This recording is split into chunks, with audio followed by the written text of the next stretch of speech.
Yes, sir.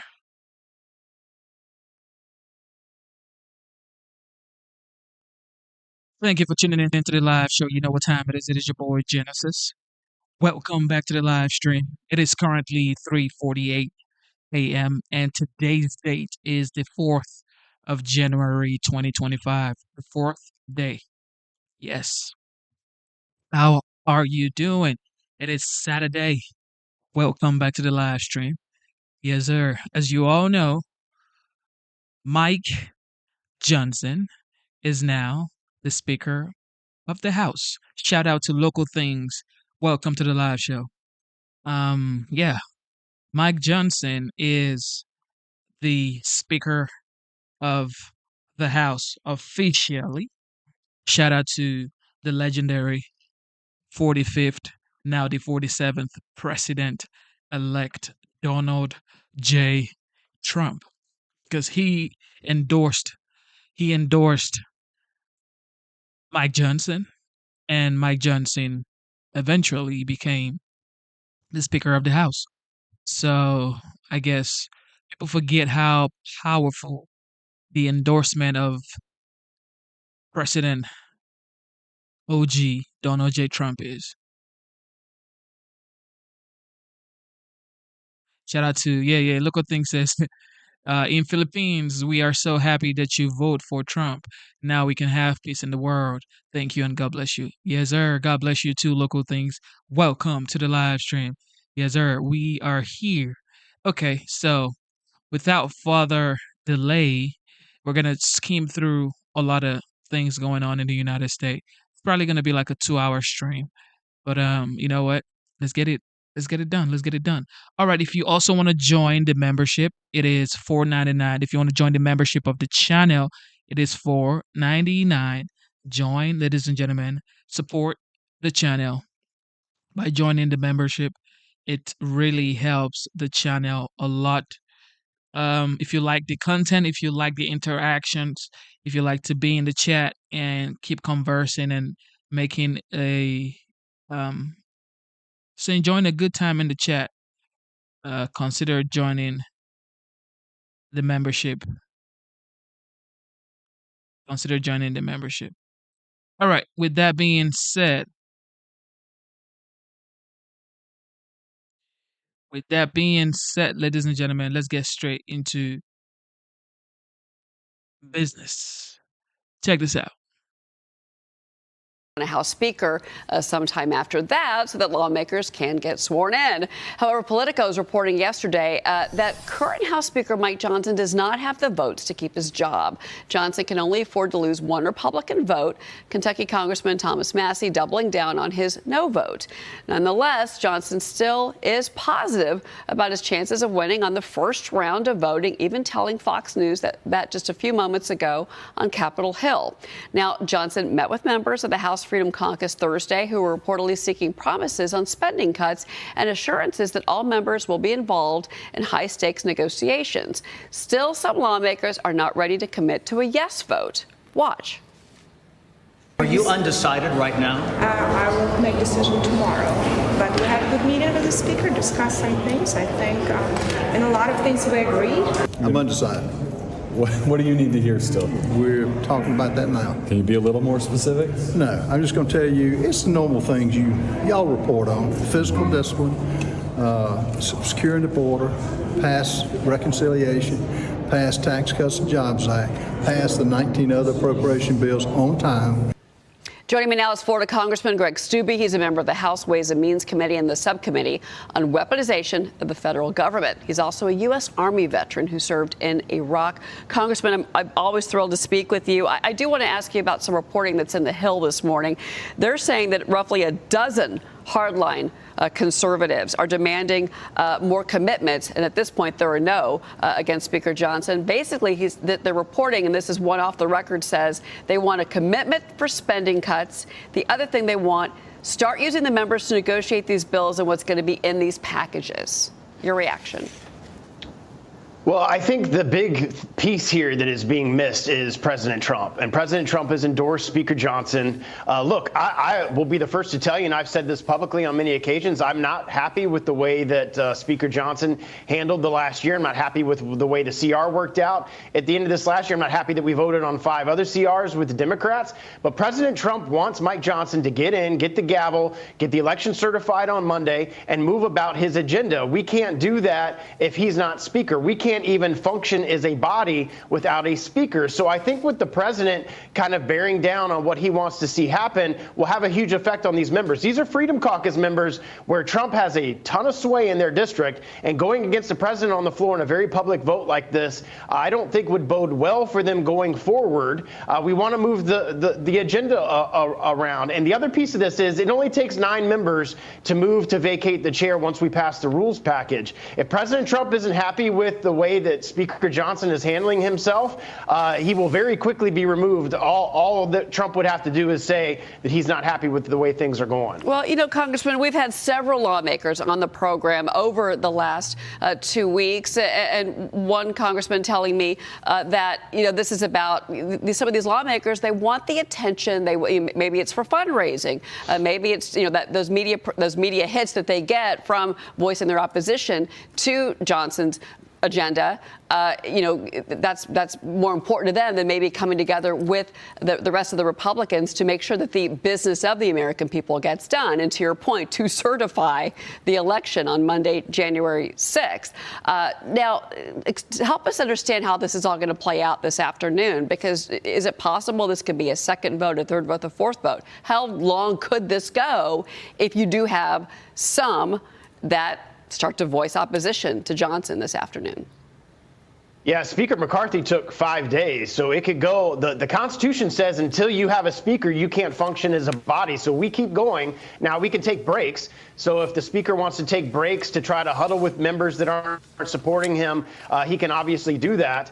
But it could go days. It could go one vote. We could be done. The only hard no that has been public has been Thomas Massie. He is definitely going to be a no. We don't know who he's going to vote for on the floor, but he's going to vote for somebody not Mike Johnson. So Mike can't lose one more member. If that does happen, then we'd have to go another round. He could do that immediately after the first vote, or he could do that, take a break, talk to the people that are voting against him, try to work out some type of deal, and then vote again. So it could take days. But again, the certification of the election's on Monday. All of us are already going to be here over the weekend because we have a reconciliation meeting tomorrow. I just don't anticipate that a lot of these members that have voiced frustration like I have against Johnson are going to go against President Trump. When we have to get in, we have to get a speaker sat, we have to get the election certified on Monday so that we can start moving forward on President Trump's agenda. Okay, look, Fox News just caught up with Speaker Johnson at the Capitol. I want to play this really quick for our viewers. First ballot today? I think so.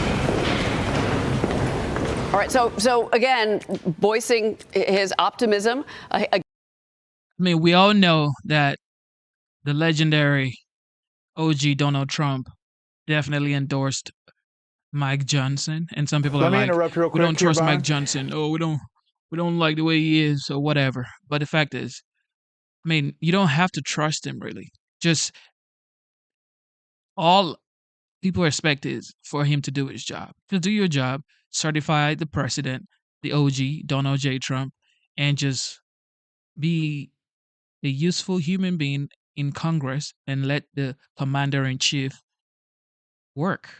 You just follow. Congressman-elect Norman and Self are now in the front of the chamber. If they change their votes to Johnson, see if we can listen.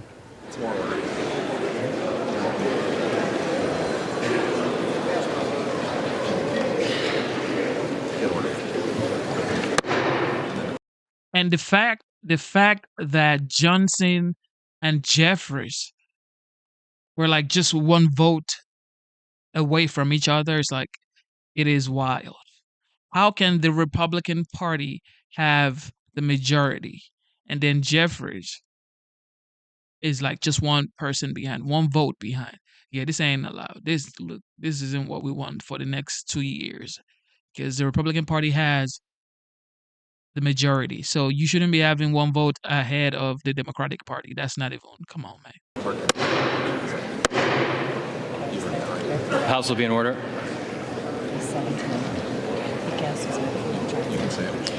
Mr. Norman Johnson. Okay, now go to Mr. Self. Donalds. Mr. Self is recorded as Donalds. Mr. Self Johnson.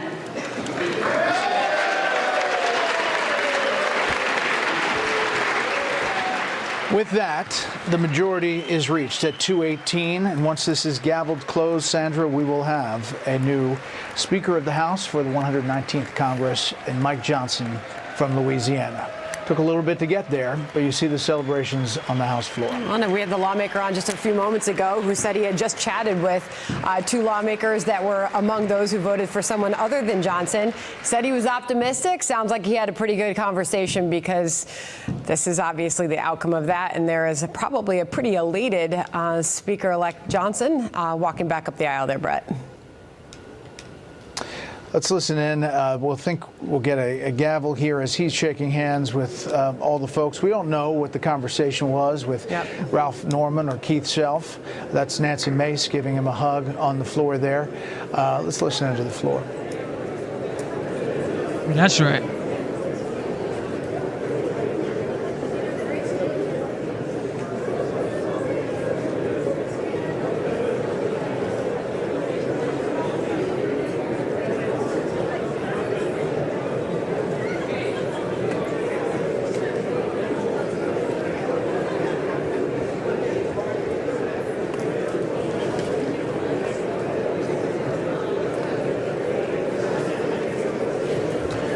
That's Claudia Tenney from New York with the hug there, and everybody giving congratulations, Sandra. Mm-hmm. And I'm sure there'll be a phone call soon from President-elect Trump, who was working hard to make this happen on the first ballot.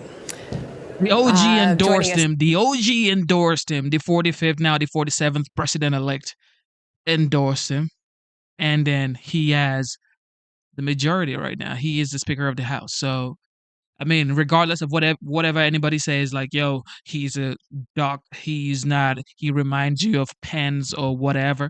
The fact is, he was a key player in making sure the legend, the OG, the 45th, now the 47th president-elect Donald J. Trump,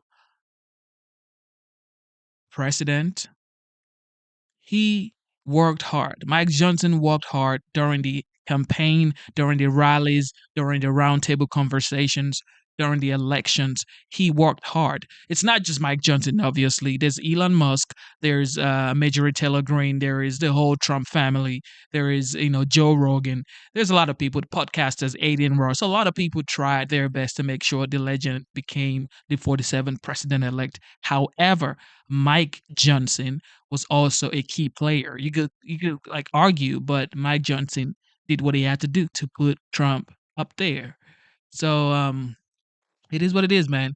He got the Speaker of the House, and on Monday, definitely he's going to certify the legend as the President of the United States.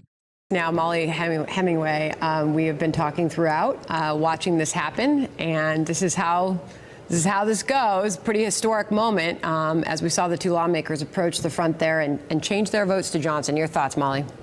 Well, it ended up being kind of a thrilling moment there to see these two guys go down and change their votes. But it was a messy process. It was managed on the first vote, but it was messy getting there. But that's really, again, what democracy is like. I think a lot of Americans would like to see far more debate in the House than they've been seeing in recent decades about the issues that are confronting America.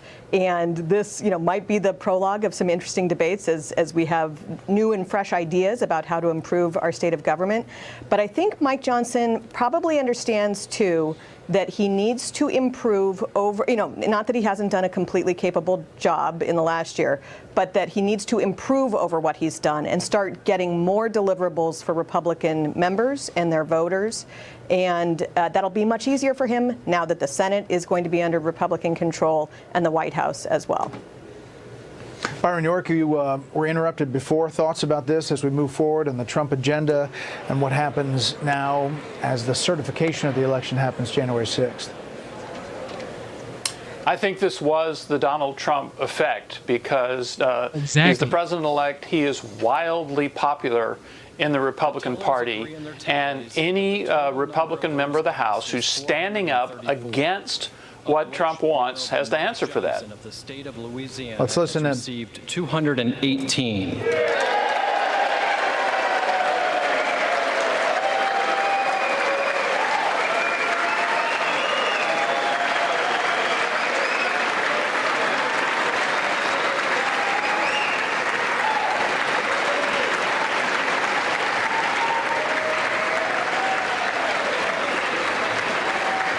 Well, that makes it official, right, Brett? We knew the tally, the new unofficial tally, had become 218, 215, 1, showing Johnson should have the votes. It wasn't official till the clerk read it, and it has. Let's listen again. Jeffries of the state of New York has received 215.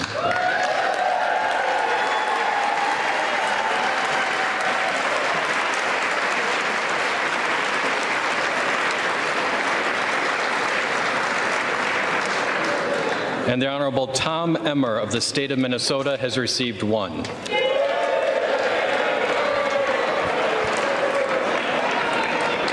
Therefore, the Honorable Mike Johnson of the state of Louisiana, having received a majority of the votes cast, is duly elected Speaker of the House of Representatives for the 119th Congress. That's right.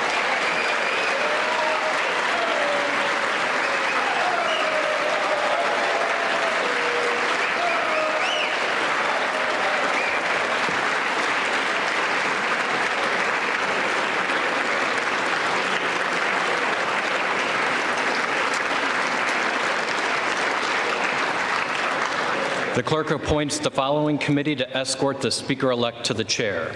The gentleman from Louisiana, Mr. Scalise. The gentleman from New York, Mr. Jeffries. The gentleman from Minnesota, Mr. Emmer. The gentlewoman from Massachusetts, Ms. Clark. The gentlewoman from Michigan, Mrs. McClain. The gentleman from California, Mr. Aguilar. The gentleman from North Carolina, Mr. Hudson. The gentleman from California, Mr. Liu. The gentleman from Oklahoma, Mr. Hearn. The gentleman from Colorado, Mr. Neguse. The gentleman from Utah, Mr. Moore. The gentlewoman from Washington, Ms. Delbene. The gentlewoman from Indiana, Mrs. Houchin. The gentleman from New York, Mr. Morelli. The gentleman from Pennsylvania, Mr. Reschenthaler. The gentlewoman from Michigan, Mrs. Dingell. And the members of the Louisiana delegation, Mr. Higgins, Ms. Letlow, Mr. Carter, and Mr. Fields. The committee will retire from the chamber to escort the Speaker-elect to the chair. Shout out to the Speaker-elect Mike Johnson. This is a Trump effect for sure. Everybody can go back and forth. However, this is a Trump effect. Regardless of whatever you say, Trump supports Mike Johnson, and he believes he's going to do his bidding, and that's it. That's all that counts, okay? Like the Republican Party, y'all like going back and forth. Let him do his job. If he then messes up, he can go. Okay, this man can literally leave. As long as Trump says, you know what, you're gonna have to leave if you're not doing what you're supposed to do. But as long as he keeps doing what he's supposed to do, which is promote and defend the United States, and also focus on the Trump agenda, which is make America great again, secure the border, bring down inflation, make sure foreign policy is well thought out. You know what? Bring back jobs to the United States, and just make sure everything is all Gucci up here. Because a lot of people are going through a lot. People are doing 3, 4, 5 jobs just to pay bills in the United States. As of today, things are very, very hard for people, and this is just the facts. And Yeah, man, people can't wait for January 20 to come by so they can get no tax on tips. And this is why Mike Johnson is needed, because Mike Johnson has been very helpful when it comes to passing a lot of updates in the House. Okay, so this is what it is. I support Mike Johnson for sure because the commander in chief, President elect Donald J. Trump supports him. So, I mean, what are you doing if you don't support him? Welcome back. Here's a look at where markets ended this holiday shortened trading week to kick off the new year. But the S&P 500 is coming off its best two-year performance since 1998. My next guest says get ready for another year of gains. Joining me now, Bullseye American Ingenuity Fund Portfolio Manager Adam Johnson. Great to have you with us. So Thanks, tell me why this market's going to just continue to rally. Well, there are a number of reasons. We already have an economy growing 3%. We already have inflation that is coming back down to where we want it to be. 2% is the Fed's target. It's running about 2.5% right now if you average all the inflation gauges. We have the most number of people ever making the highest gross adjusted income ever, spending the most ever. That's generating earnings growth for the S&P 500 that I think will accelerate to double digits. And now we have an incoming administration that is finally business friendly. Right. Fewer regulations, lower taxes, drill baby drill means lower oil prices for everybody. And I think what it really boils down to for me, Jackie, as someone who runs the American Ingenuity Fund, is this is an administration that supports American ingenuity, American resilience, American strength, American security. And I think all those reasons are going to produce new highs. Are you worried at all if the tax cuts, not only just for individuals, small businesses and corporations, aren't passed in the first CR, if they're delayed, that's going to hamper the speed of things? No, I think there are other priorities. We need to secure the border. Yeah. We need to be strong to the eyes of the world, which are upon us. We need to unleash drilling. We need to get rid of all the regulations that are holding American businesses back. We can get to taxes, and we will, but I think it's about priorities. Taxes will come. So if it has to be two different packages, then let it be two packages. We'll get there. Okay. Tech and AI, they drove us forward last year. Is that going to be the story in 2025, or do you see anything else up and coming? Oh, it's one of the big stories. I have right now more semiconductors in the portfolio than I've ever had because the AI theme, because the compute theme. In other words, we need to figure out how to be able to do more with more to generate more.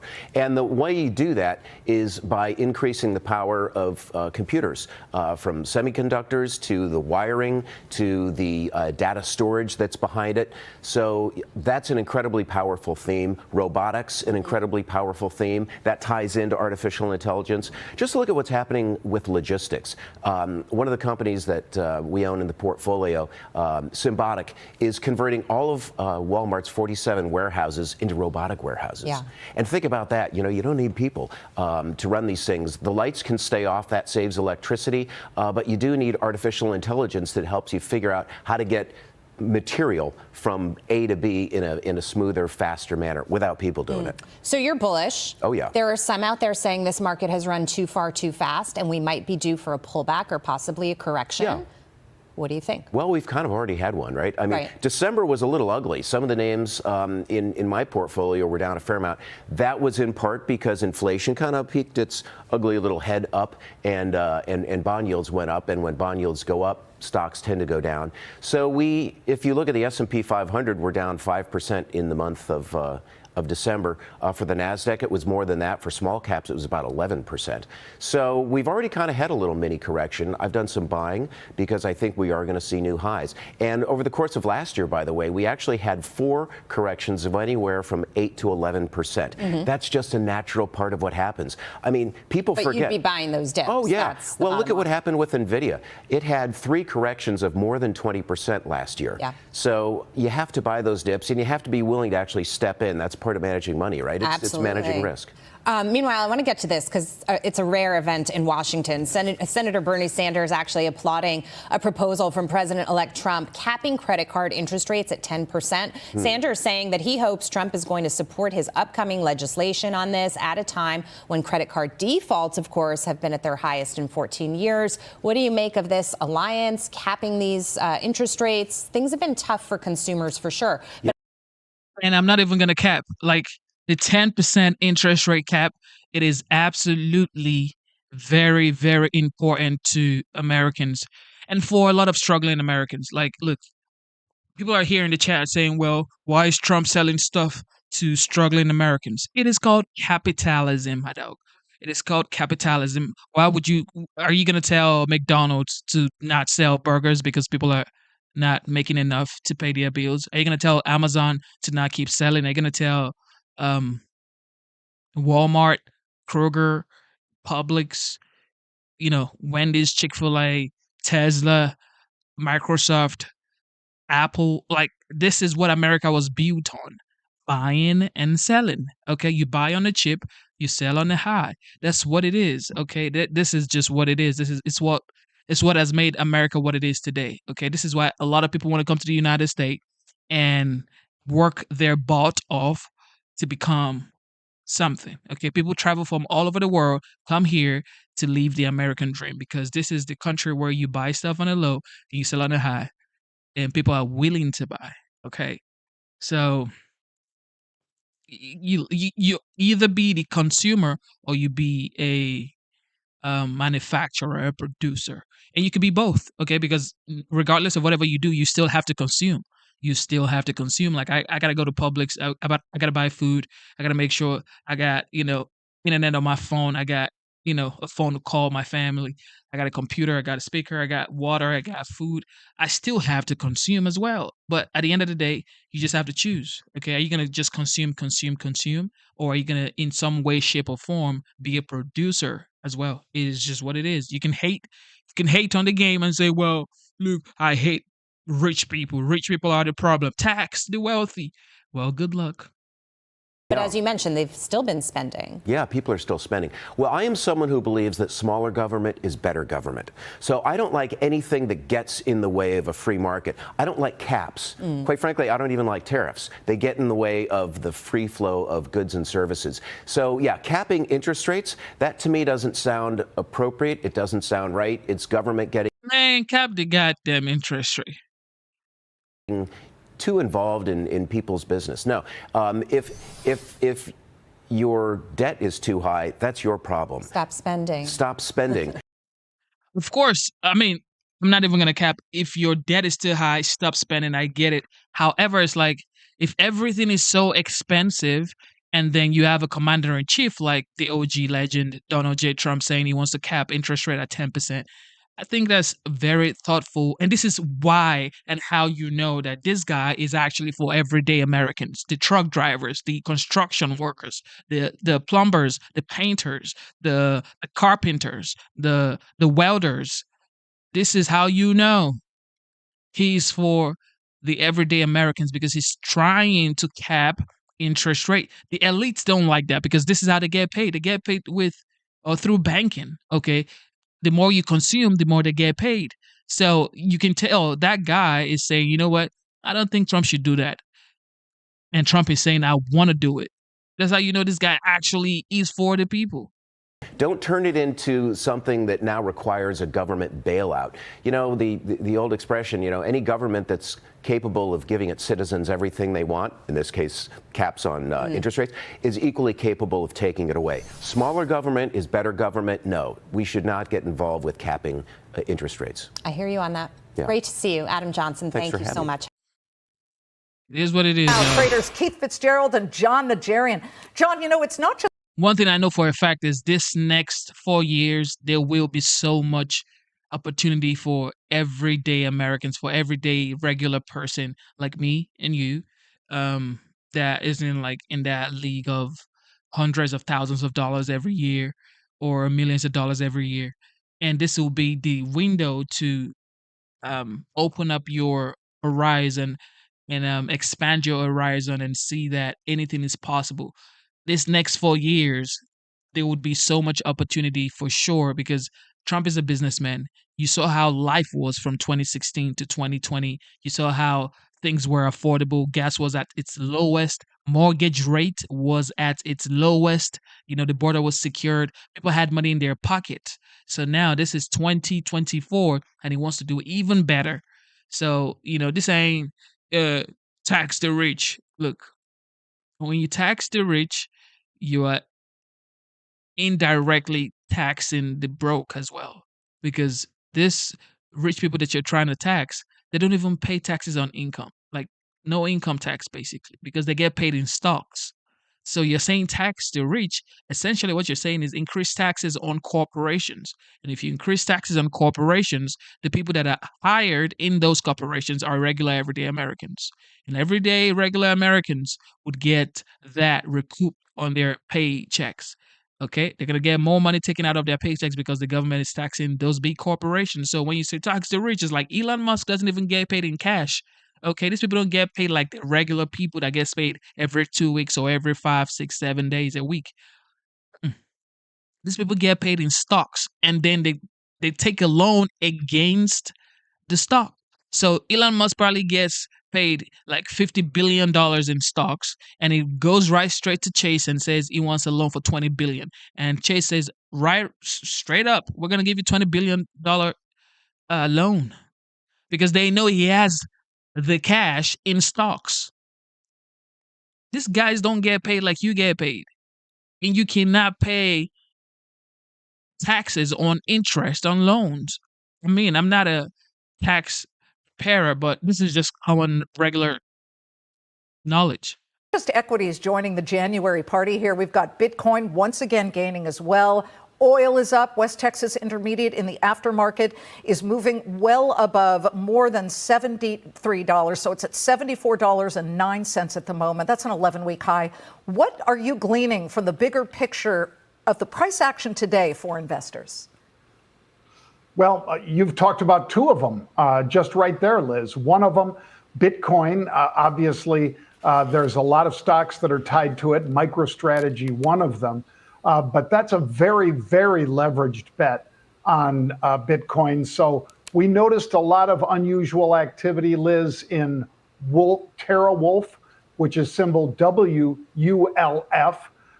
The stock's a $6 stock. They're betting that over the next few months, it trades through $8 a share, which would be nearly 30% to the upside. I like that trade. And then as far as energy, which you also just mentioned, with crude oil trading back over 74, EQT, this is a natural gas player, not a crude oil play, but nonetheless, natural gas is necessary for electricity generation as well as some of the cold that hit the East Coast. And this is an Appalachian-based company, basically. So EQT moving to the upside because of strong demand, and somebody bought nearly 2.8 million share equivalent of the upside calls in this one that are all the way out till February. So I like both of those two plays, Liz. Yeah, and they're not, Keith, too out front kind of names. You, of course, have been pounding the table on Tesla, Palantir, Costco, many of these other names that are very much, widely held stocks. What are you doing? And there's no way Tesla is definitely going to the moon this next 4 years. Like, that's not even a conversation.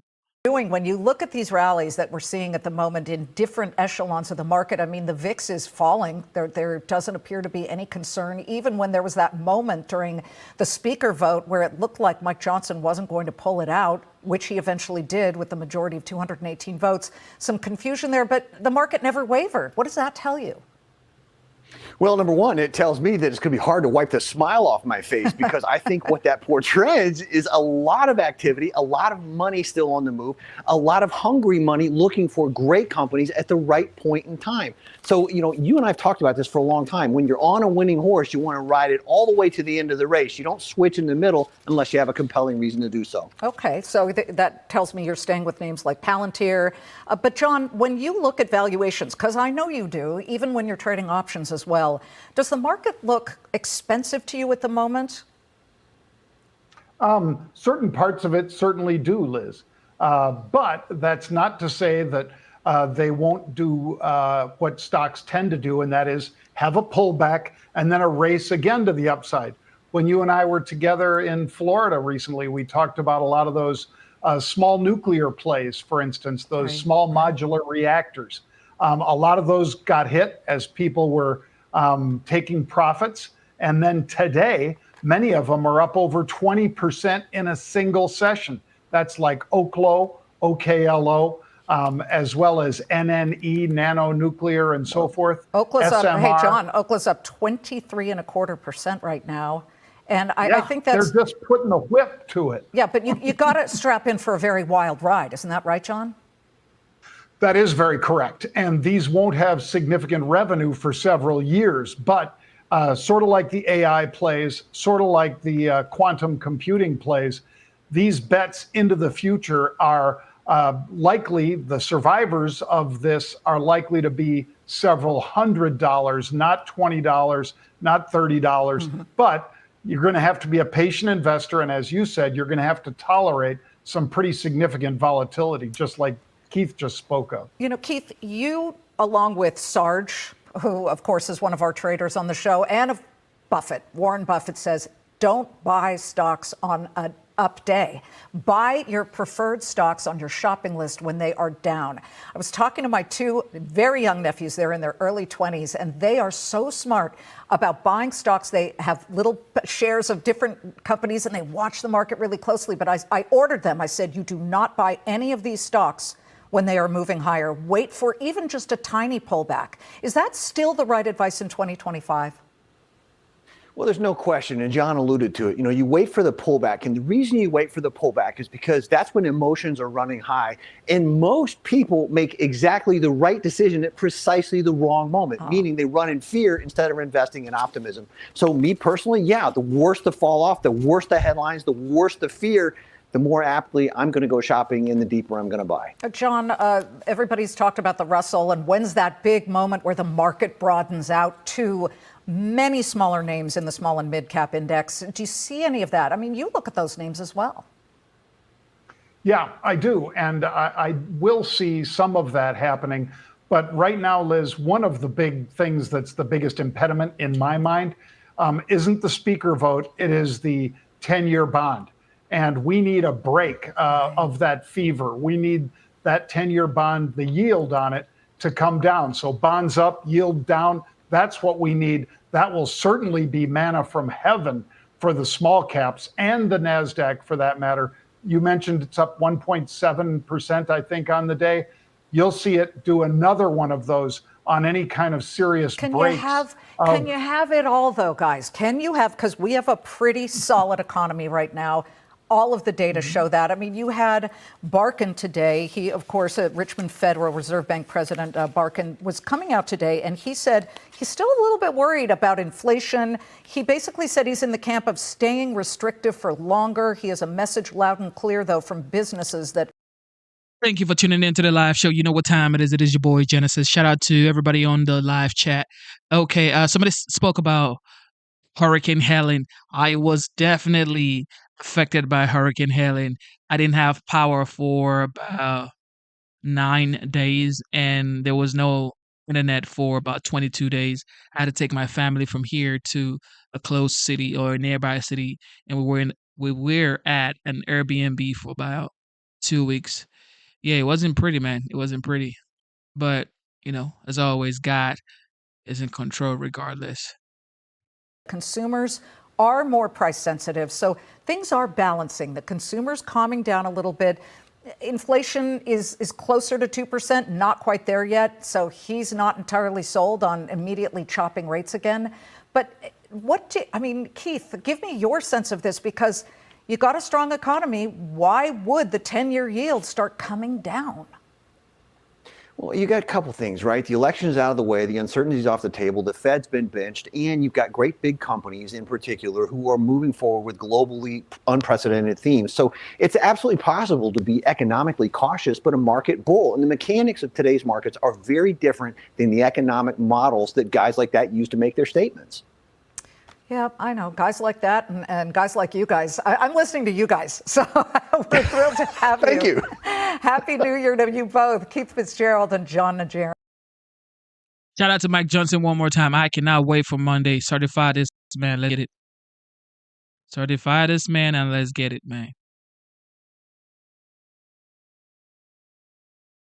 Focus now, John O'Caldwell, Fox News political analyst. So let's start with the current threats that they're investigating right now. possible acts of terrorism, particularly New Orleans. And I just want to get your take on the politics of the moment with the man currently in the White House. Oh, you mean well, Joe you know Biden? what, Harris? I'm going to be very honest. I do not trust the federal government under the leadership of Joe Biden. Why? Because he's been a part of the problem. We know that since the border has been open, we've seen hundreds of folks that have come in that had ties to terrorism. Specifically, a report came out last year in June showing that 400 migrants were brought over by ISIS human smugglers. What were they doing? They weren't bringing them over here for freedom. They were bringing them over here for a reason that most of us realize already. And there's many, many more that we've seen come across that border commit harm to our country. Not only that, we've seen our military attacked and we not respond. We've seen it on ships. We've seen it all over. So America has not been respected on the world stage with Joe Biden as the leader of our country, but that will soon change on January 20th, I can assure you that. You know, it's interesting because every outgoing administration has this gap in time between Election Day and Inauguration Day. Usually, though, there is not absentee type leadership that's going on. But that is the criticism that I hear from people constantly. Yes, Joe Biden has been asleep at the wheel and literally asleep in the presence of world leaders. Yeah. So we've been asking a question for many, many months, perhaps at this point, years, who's really running the White House? Yeah. And we see that Joe Biden has taking these actions to try to shore up his legacy by allowing some folks who are on death row to come off death row. He's given a lot of clemency to a number of different individuals. Meanwhile, we got people who in the United States of America are dying in the streets because of the violent crime that exists because of the border being open. It's called migrant crime. We have serious issues to think about. But, instead of thinking backwards, looking forward, I'm excited about Kash Patel taking over the FBI. I'm excited about Pam Bondi taking over the DOJ. I'm excited about Pete Hegseth taking over the DOD. These are individuals who I believe are committed to America, our values, and the forward movement of our country. And we are going to soon enough see the policy rollouts of how things are going to change. Yeah, more than 76 million people voted with those aspirations of a better situation and safety, security, economic, all of that as well. So speaking of the Senate, by the way, at 11:45 a.m. Eastern, the U.S. Senate will begin its process. Goodbye to the 118th, hello to the 119th. Their transition, if you will begin. So we're watching for that. And also top of the hour, shortly after that, the House will begin its session to vote for a speaker. So we got a lot going on in the next few minutes. I'm glad you're with me. The New Year's Day terror attack in New Orleans has Republicans calling to speed up what you were just talking about, Jono, the Senate confirmation of President-elect Trump's national security nominees. And they include Defense Secretary Pete Hegseth, FBI Director nominee Kash Patel, and former Congresswoman Tulsi Gabbard for Director of National Intelligence. Fox confirms Gabbard will meet with Senator Mark Warner, Democrat, on Monday. And he's the top Democrat on the Senate Intelligence Committee. Incoming Majority Leader John Thune posted this. This is a clear example of why the Thank you for tuning in to the live show. You know what time it is. It is your boy Genesis. Yes, sir. Like I always say, I wasn't born in the United States. I moved to the United States about 8-9 years ago. I became a United States citizen about 3 years ago. And one thing that I've noticed is when I talk to American-born people, and I'm talking to them about like, how is the economy like? How do you get your credit nice? How do you, file your taxes? What do you know about insurance? These people don't know anything about nothing. Okay, all they know is complaining. I'm not saying all Americans, but most Americans that I have spoken with that were born here, they embody the definition of complaining.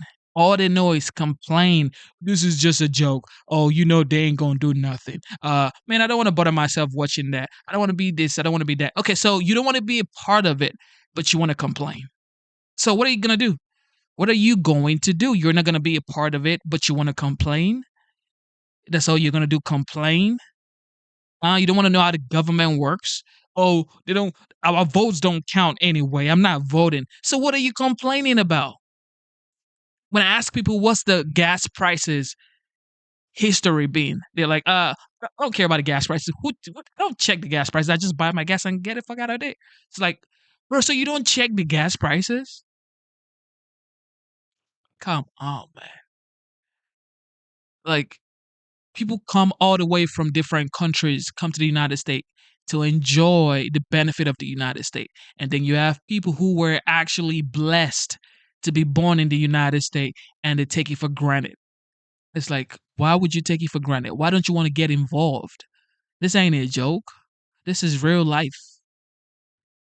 This is real life. You want to complain, but you don't want to know how things works.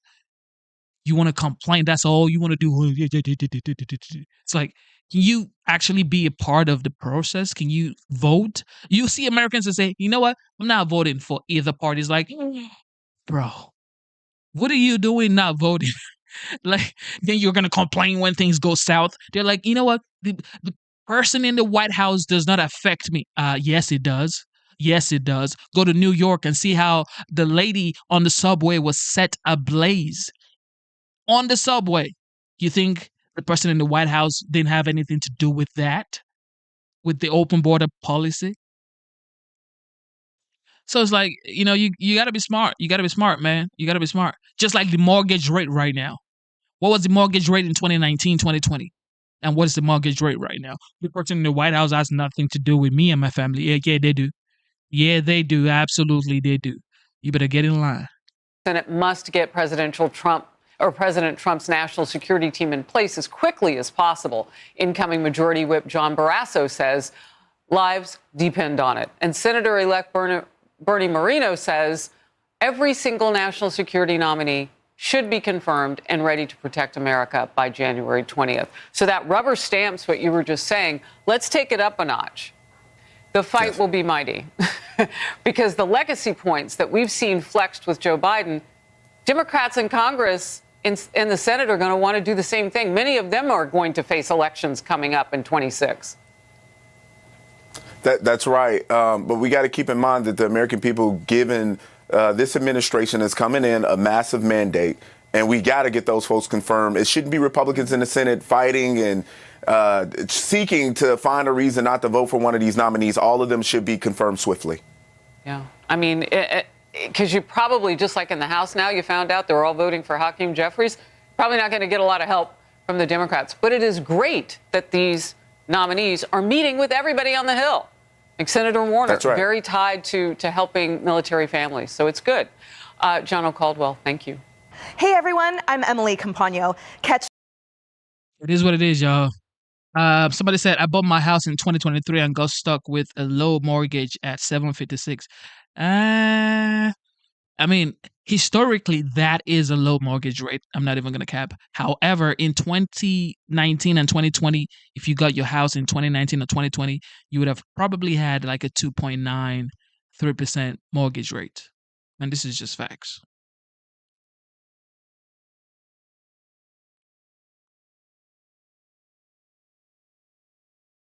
After confidently predicting a Kamala Harris victory, Democratic strategist James Carville is now admitting that his crystal ball was wrong. And it's hard not to put a smile on your face with this one, conceding that he failed to listen to his own famous advice. It's the economy, stupid. It was that and a whole lot of other things.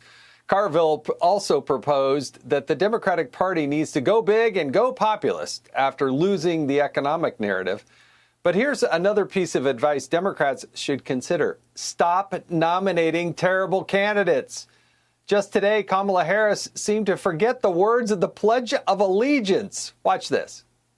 Please join me in pledging allegiance to our flag. I pledge allegiance to the United States of America and to the republic for which it stands, one nation, under God, indivisible, with liberty and justice for all. Oops. Here now with reaction, Hoover Institute.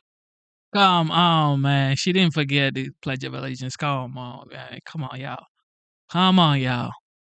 Institution senior fellow Victor Davis Hanson, the Federalist correspondent Brianna Lyman, and Democratic pollster Doug Schoen. Doug, thank you all for joining us. But Doug, come on, to mess up the Pledge of Allegiance that for the Vice President of the United States, that should be an easy one, right? I don't think she messed it up. I mean, this is just trying to say something, but come on, we heard it. That wasn't any mess up. She was waiting for this guy's. I mean, Kamala is definitely a disaster when it comes to, being coherent or articulate, but that wasn't any mess up. Well, it just underscores how really unsuited she was for national office and certainly not to be the president of the United States. And as for James Carville, he was so certain the Democrats were going to win. Everybody who was against Kamala Harris was either wrong or stupid or racist or out of touch, whatever. I think we realize that we are a divided country. The issues, as he's now acknowledged, the economy, the southern border, crime, we're all working for the Republicans. And ultimately, as you've suggested and your other guests have suggested, the victory was clear. And I think my party needs to do a real rethink of where it stands, cooperate with Trump where they agree, where the American people want cooperation, and seek to carve out a new and arguably different identity for the Democratic Party, like the one we had in the Clinton years, which was centrist, fiscally conservative, tough on crime, and strong on the southern border. That Democratic Party can win. This Democratic Party just lost. Now, they lost in a big way, Brianna. What's your take on it? I mean, Kamala Harris was a horrific candidate. I mean, she came in, I think, 6th place in California behind Andrew Yang, dropped out before they even got to the first vote, for goodness sake. I mean, she was the cat's meow at the beginning, but by the time people actually listened to her, they were ready to get rid of her, but somehow she became the vice president and became the nominee. Yeah, and that's the story for the entire Democratic Party. You know, James Carville, a few months ago, he correctly pointed out that Democrats went from "it's the economy, stupid" to "you're stupid if you think this economy is bad." And he was right. Democrats, including Kamala Harris, have spent months telling us that this is one of the greatest economies we've ever had. They use metrics that most Americans do not use, like GDP. And then they also went and told us that, yeah, things are bad, but we're not in a recession because we're redefining a recession. Carville called that out, and he was right. And yet now he does a 180, and he says that Americans didn't want to settle for soaring GDP and subsiding inflation. That is why the Democrats lost. Soaring GDP is not a metric average Americans use. And yeah, inflation may be subsiding from record highs created by the Biden-Harris administration. Americans remember, inflation was still lower when Donald Trump left office compared to today. And until people like James Carville, Kamala Harris, and the party gets it, they will continue to lose. Yeah, come on, Brianna. I mean, my wife Julie and I always sit around the kitchen table talking about the GDP and how that affects the price of eggs. I mean, that's just come on, that's just a common occurrence. But Victor Davis Hanson, you're one of our favorites. I mean, it just seemed that the basic premise and thesis of these candidates and their party as a whole never rang true to the American people. No, it didn't. I think James Carville knew she was going to lose, and he felt that he was dutiful to build momentum by saying she was a sure winner and trash Trump, but he's not stupid. Doug made a good point. From those wilderness years of 20 years, from 1972, starting with the McGovern left-wing disaster and the landslide Nixon victory, all the way to Bill Clinton's victory in 92, that was 20 years where they only had 4 years of Carterism. Clinton came in and rejected Carterism. You go back and look at the 1996 convention platform of the Democrats, Jason. It's fiscal sobriety, balanced budget, close the border, tough on crime, no exemptions for youthful offenders. They even use the word God's country, God's nation, when they talk about green policies and conservation. It was a very moderate fiscal sobriety, and it was a winning agenda.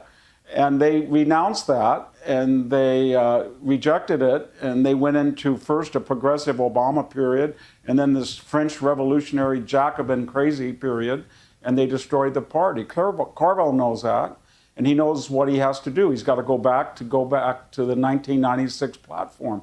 Nancy Pelosi and people like Chuck Schumer were giving speeches about why they had to close the border, and it was to protect union wages and the integrity of citizenship. That seems surreal today. It just almost seems like impossible to even imagine the Democratic Party of that nature. Yeah, and adding on to that, Doug, it just seems like the Democrats are void of policy ideas. What new creative policy idea did they bring to the table? I can't even name anything. Jason, there wasn't anything. And look, I appreciate what Victor Davis Hanson said as one of the architects of the 96 convention and platform, along with my partner, Mark Penn. I think that's where the Democratic Party has to go. It's not new ideas. It's the right values and the right policies that reflect what the American people and working people want. If we go back to that, as Victor said, we as Democrats can win. And if we don't, we'll be in the wilderness another 20 years. Facts. Straight up facts. And that's the thing, like Incoming Republican borders are has to stay in check, in line. Like they got to stay together. There's no time for error. I'm just glad that they actually voted Mike Johnson in with no long stories, which that was nice to see. Homeland is here now. Tom, I can't help but laugh when I hear that there's all these lawyers coming in. Are these well-trained lawyers going to stop you from protecting the American people? No, they're not. We're going to do this job. The story you just covered, look, we got over 2 million known gotaways. We know 2 million people crossed the border, weren't arrested, weren't fingerprinted, weren't vetted. Biggest national security vulnerability I've seen in my career, and even Christopher Wray, the director of FBI, agrees with me. But look, President Trump's been clear. We're going to secure that border, and we're going to finish the job of securing them. We're going to have the most secure border in the history of this nation. Then we're going to run this deportation operation in these sanctuary cities that they can help or get out of the way, because we're coming and we're going to do it. They're not going to stop it. And we're going to hopefully find many of the 340,000 missing children that were trafficked in this country, released to unvetted sponsors, that are now living a life of hell every day in sex trafficking or forced labor. We're going to rescue those children too. No one's going to stop us. Incoming National Security Advisor Michael Walls said something very interesting yesterday. Listen to what he said. We've got to take a hard look at our defenses. First and foremost, close our border, where we've had over 300 people on the terrorist watch list traverse our border in the last years. Number one. Number two, I'll remind everyone, just in the last year, we had 8 ISIS operatives rolled up, surveilling sites to hit in 3 different cities. A number of them from that cell are still unaccounted for, based out of Tajikistan. Are there Tajikistan ISIS-linked individuals running around the country unaccounted for?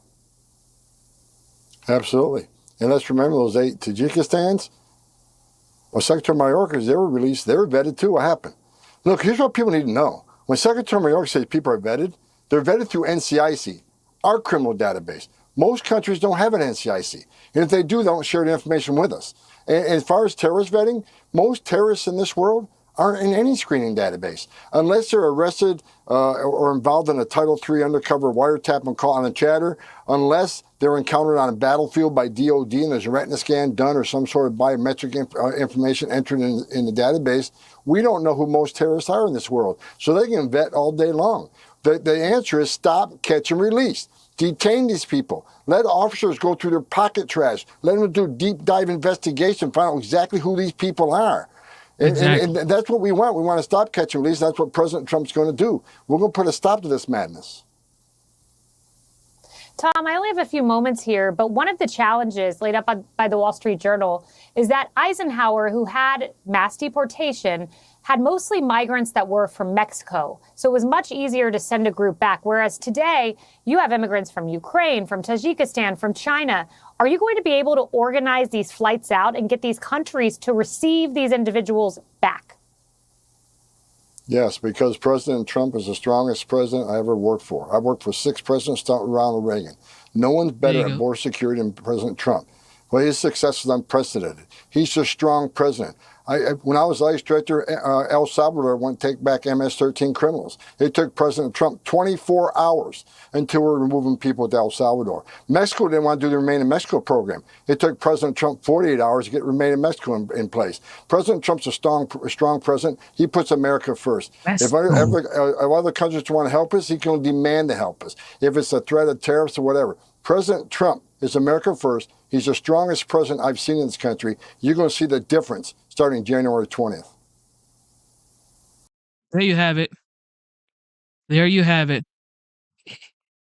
There you Focus have now, it. John Caldwell, Fox News political analyst. So There you have it, Tom Homan. His face looks like the border Good wall. evening again from New Orleans, where the focus tonight is on why this area, the French Quarter.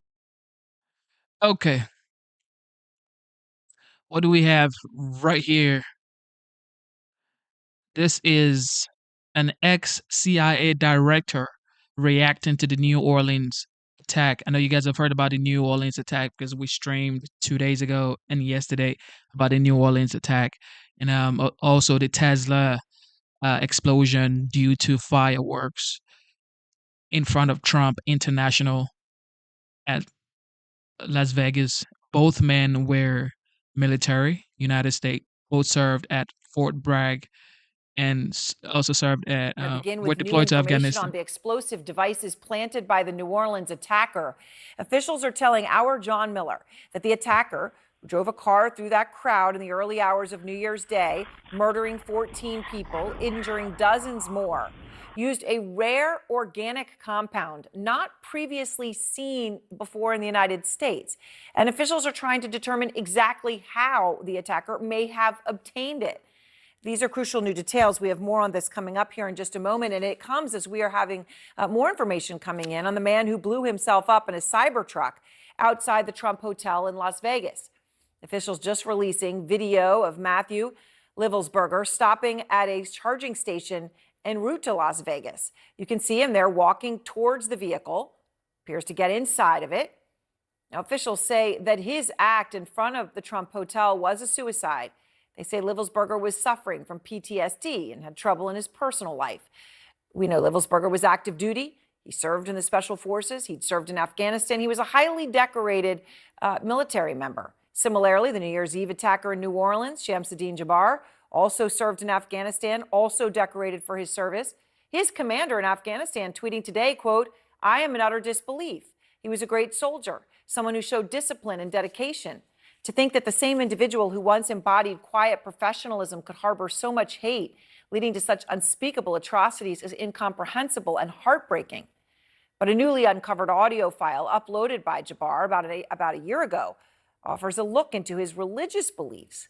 There he says, quote, "Satan's voice is also the misleading of people from Allah's way. They really go hand in hand." And we see what this gradually drives a person to. It's a gentle, gradual luring into the things that God has made forbidden to us.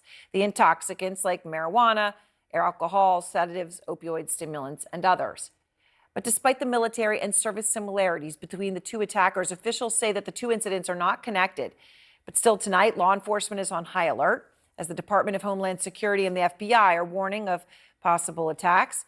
We've got both stories covered tonight with Natasha Chen on the ground in Las Vegas and Omar Jimenez in New Orleans.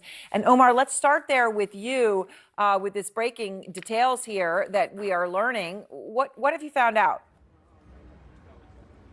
Yeah, so law enforcement officials are telling our John Miller that it was a rare organic compound not previously seen in the United States that was used in the explosive devices that were found in the French Quarter area after the attack that began at the intersection just behind me. And it comes as investigators are also learning more about the actions taken leading up to the time of the attack.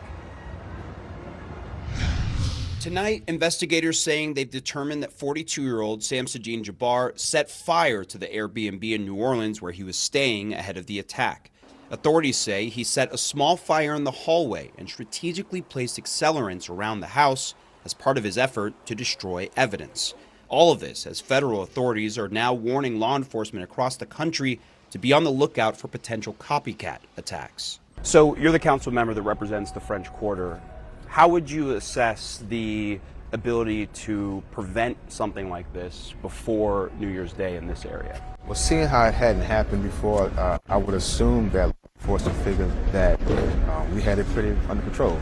But after the events on New Year's Day, we clearly have weak spots. We clearly have vulnerabilities. I saw some of those archers on the streets, you know, those yellow ones on the sidewalks now. Why weren't those there before? That is a question for our law enforcement. This is where that truck entered Bourbon Street in the early morning hours of the new year. There was a police vehicle here essentially stationed as a makeshift barrier as some of the city's previously installed barriers were under repair. But even if a vehicle took up this entire street. You can see there still was a good amount of space to go around that onto the sidewalk, which, as we know from video, is essentially what happened. Now you see some yellow temporary archer barriers on the sidewalk, but those were not there when this attack unfolded.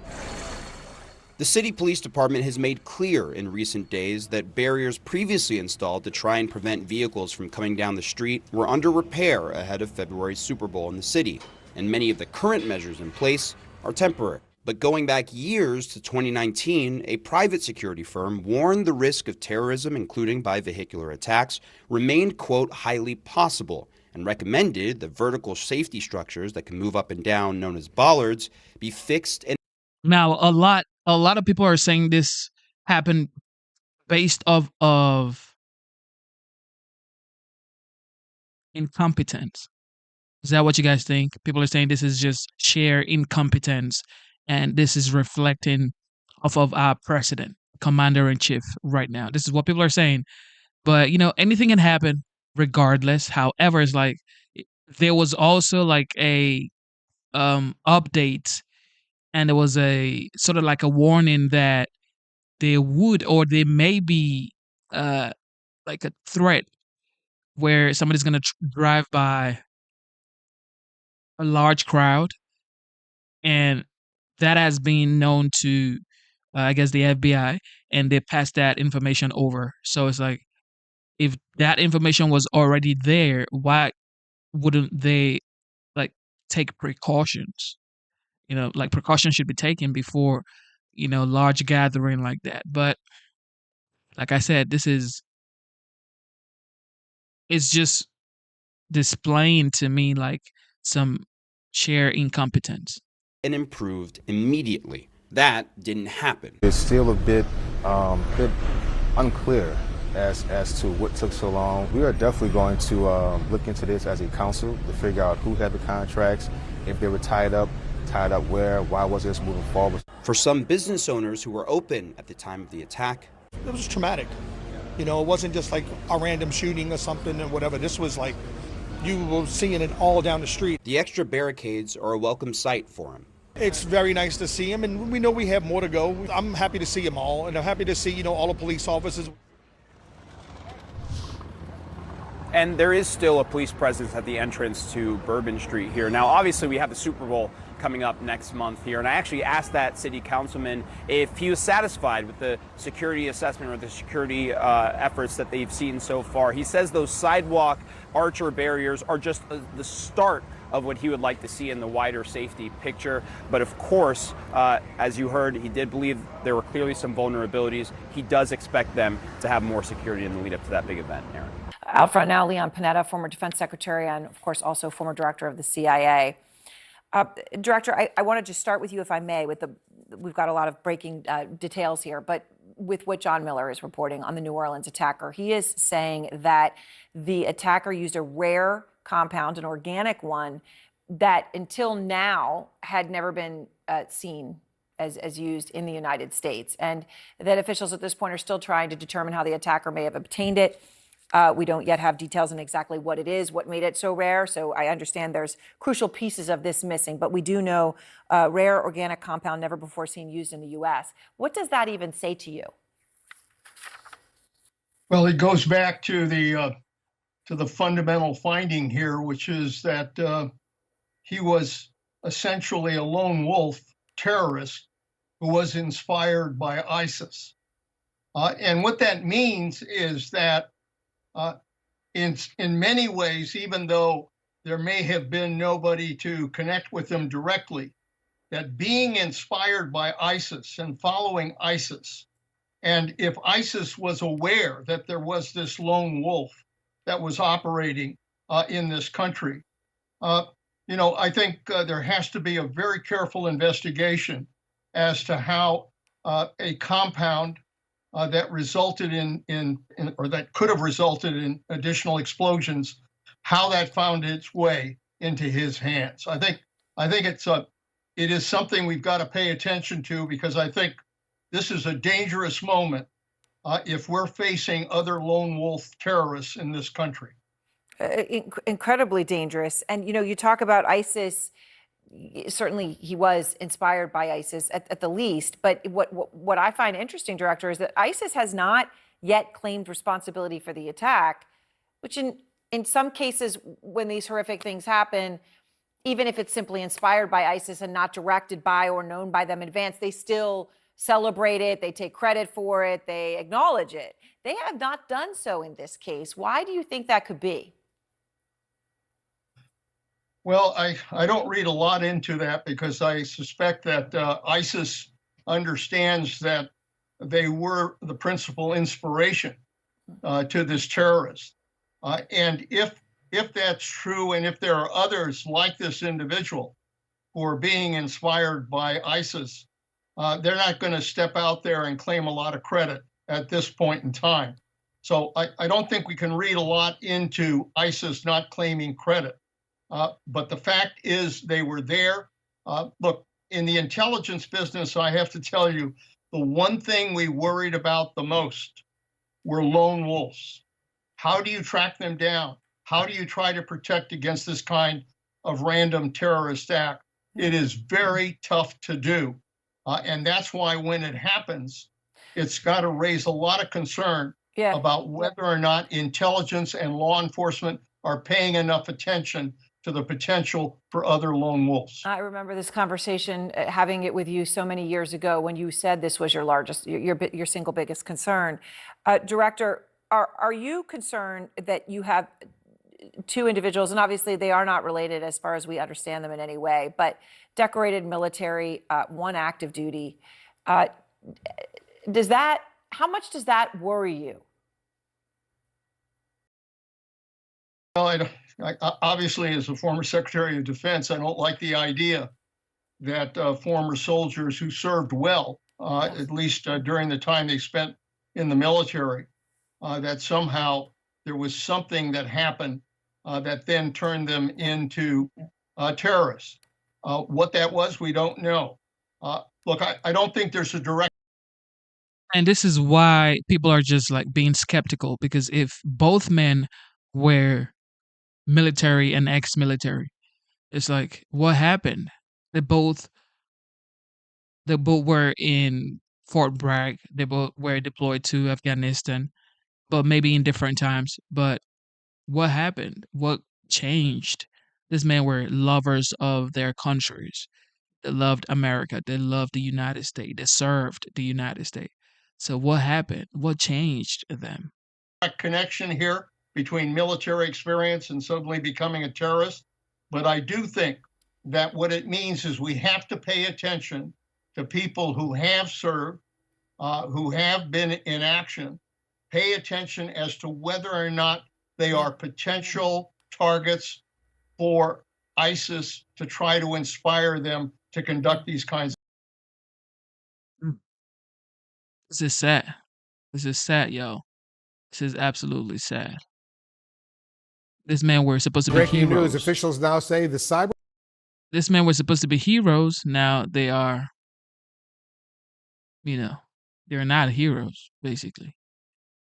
Supposed to be heroes because they served the United States. Now, obviously, they did what they did. And now it's like there was ISIS flag in the F-150 the guy at New Orleans was driving. He had ISIS flag. Where did he even get the ISIS flag? Yeah, Jesus. Breaking news, officials now say the Cybertruck explosion just outside the Trump Hotel in Las Vegas is a, quote, tragic case of suicide, and that the driver wrote about his political grievances in the days just before the blast. CNN's Natasha Chen is on the scene for us. She has new details. What are you learning, Natasha?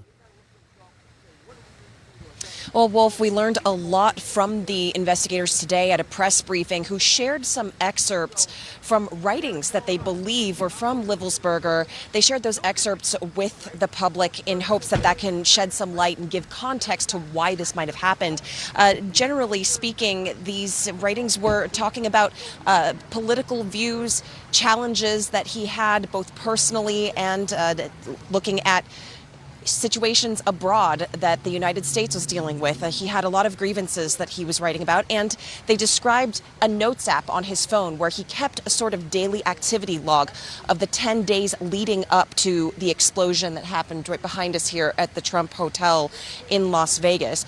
Here is one of the authorities at the press briefing talking more about motive.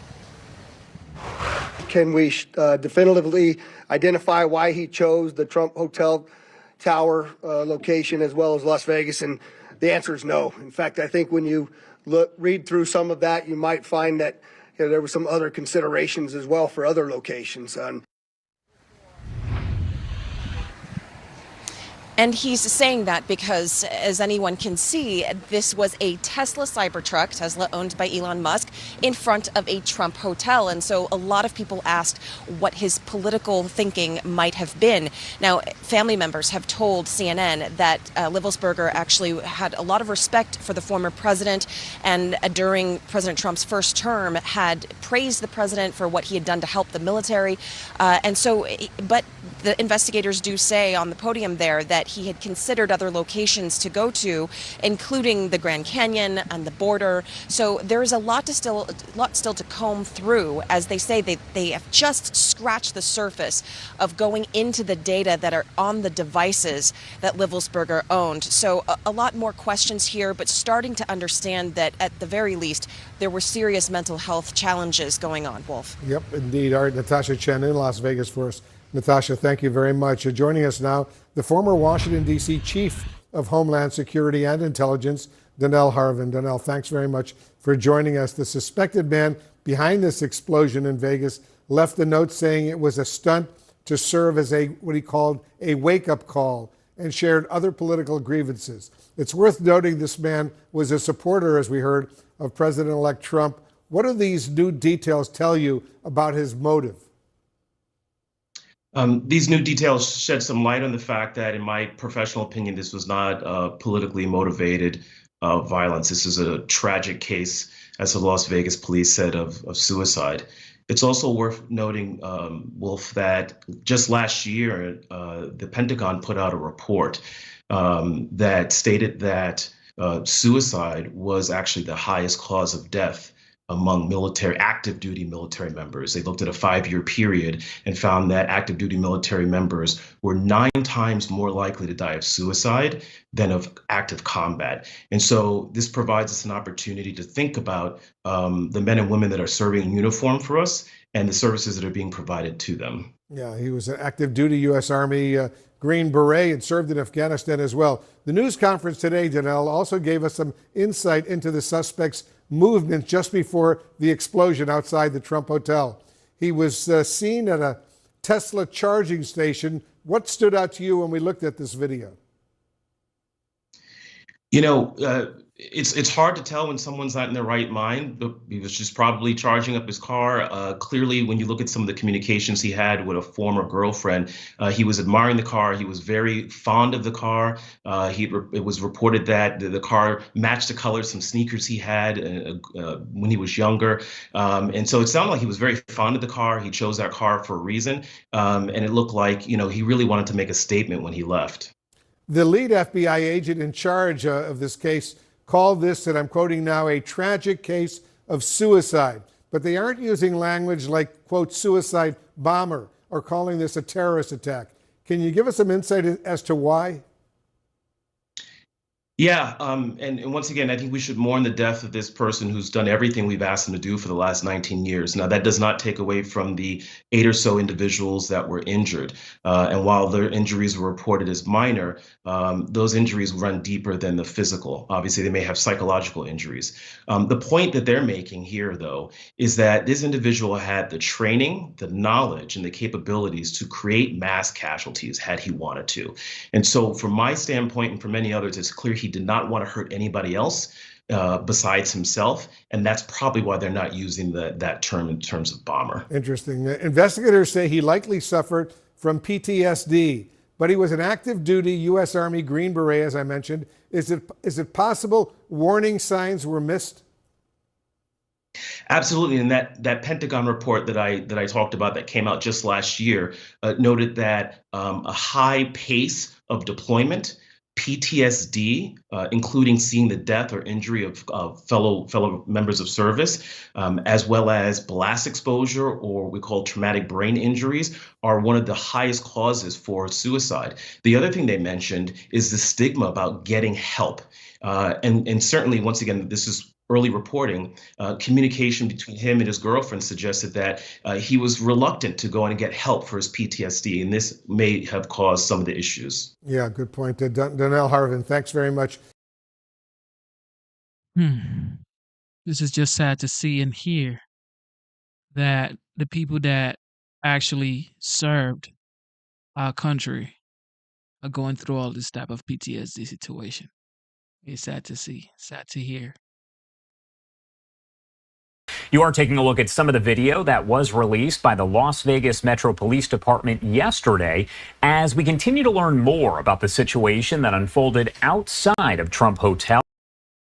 I think we've seen that. The FBI is sifting through tips to find out why a highly decorated Army soldier blew up a Tesla Cybertruck outside the Trump Hotel in Las Vegas. A law enforcement source says the driver was Matthew Livelsberger, a Green Beret who was on leave from his base in Germany. CNN's Natasha Chen joins me now from Las Vegas. Natasha, what more are we learning? Well, Jim, this is very shocking to the people who knew him, who've spoken to CNN. Someone who used to work with him said that he had advanced steadily in rank in the military to team sergeant and then second in command to the captain of the Special Forces Detachment, and mentioned that his background in Special Forces and explosives seemed at odds with what happened here behind us at the Trump Hotel on New Year's Day morning, where the materials found in that Tesla Cybertruck were fireworks and other things that could have been purchased in retail stores. The investigators yesterday at a press conference talked about the relative lack of sophistication of those materials compared to the extensive background this person had in the military. He became a father in April of last year. CNN has reached out to his wife but has not heard back. His social media presence was sparse, but a relative of his did say that when President Trump was in office, he posted on Facebook saying that he had a lot of respect for President Trump, especially how he was helping the military.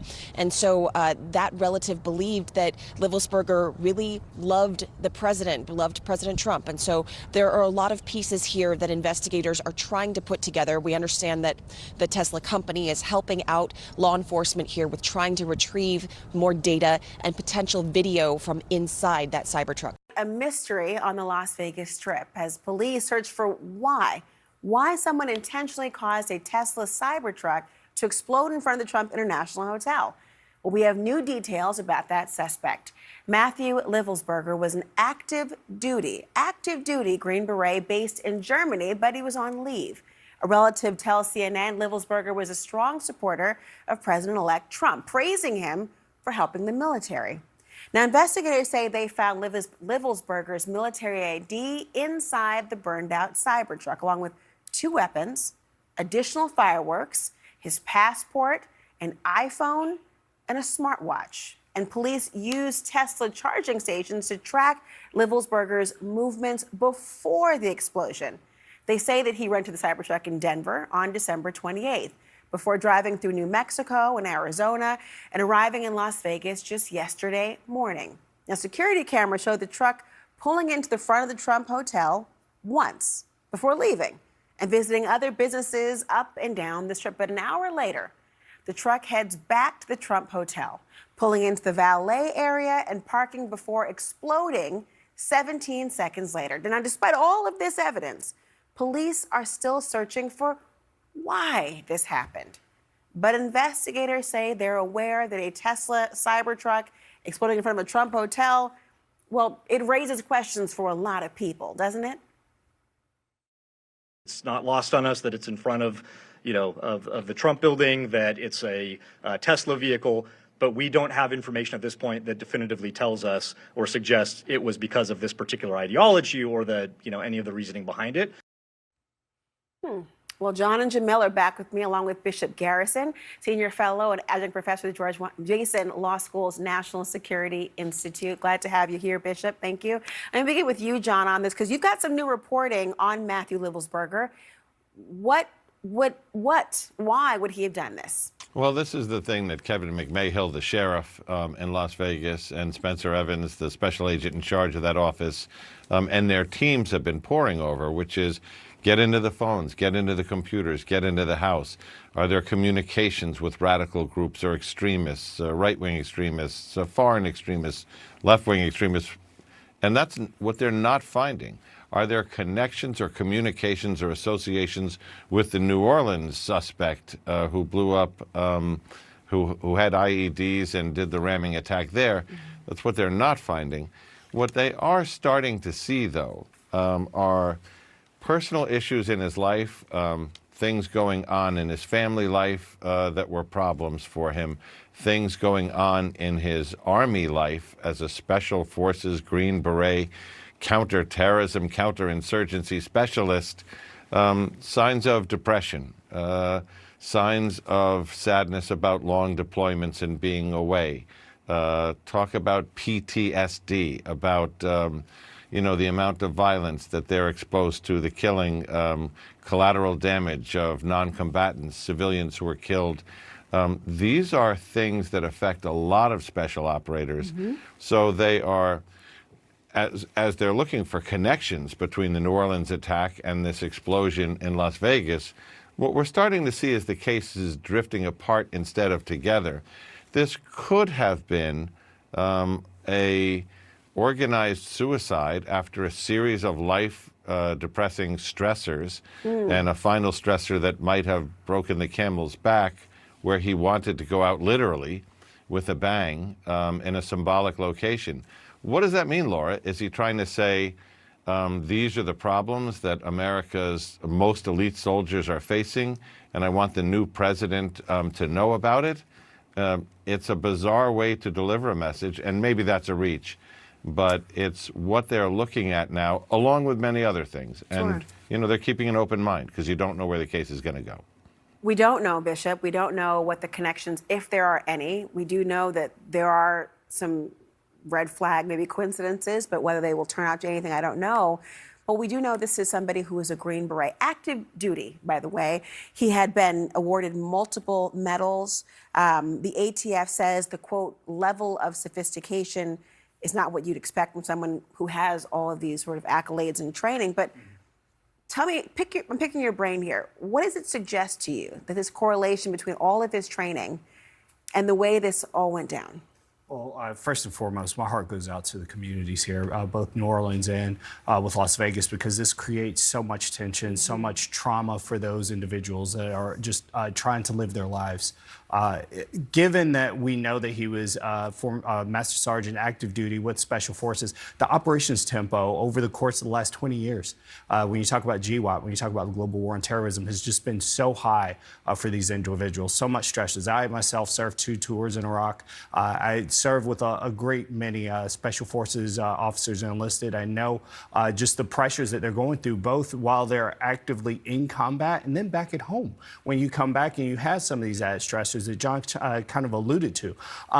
The first things first, we need more information. We need to understand a little bit better about what was going on in his life, what might have driven him to this type of activity. Why he was on leave. Why he was on leave, why the Trump Tower, why there's so many different ways that he could have gone about doing this that could have made a bigger statement, that could have made more destruction, that could have made less. That he could have written an email, could have written a letter, or he could have had a more powerful explosive given his skill set. So we just don't know. And there are too many folks that are taking the threads of information we do have and going online and looking for some type of coordination or some type of connection between the two events that we've seen and everything else. And it's just going to create more misinformation, disinformation, and more terror. So we just need to kind of take a breath, let law enforcement do what they need to do, and we need to understand better about his life and what was going on. But knowing the amount of stress and pressures that we have these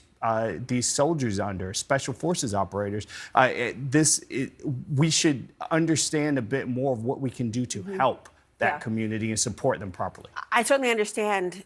I'm not having served, but I can appreciate the stressors. It's one thing to talk about what happened in Las Vegas versus what's happening in New Orleans and the loss of lives, other people who were killed as a result of it. But when you look at the psychology and you think about ways in which law enforcement is trying to investigate with an eye towards deterrence, what sticks out to you?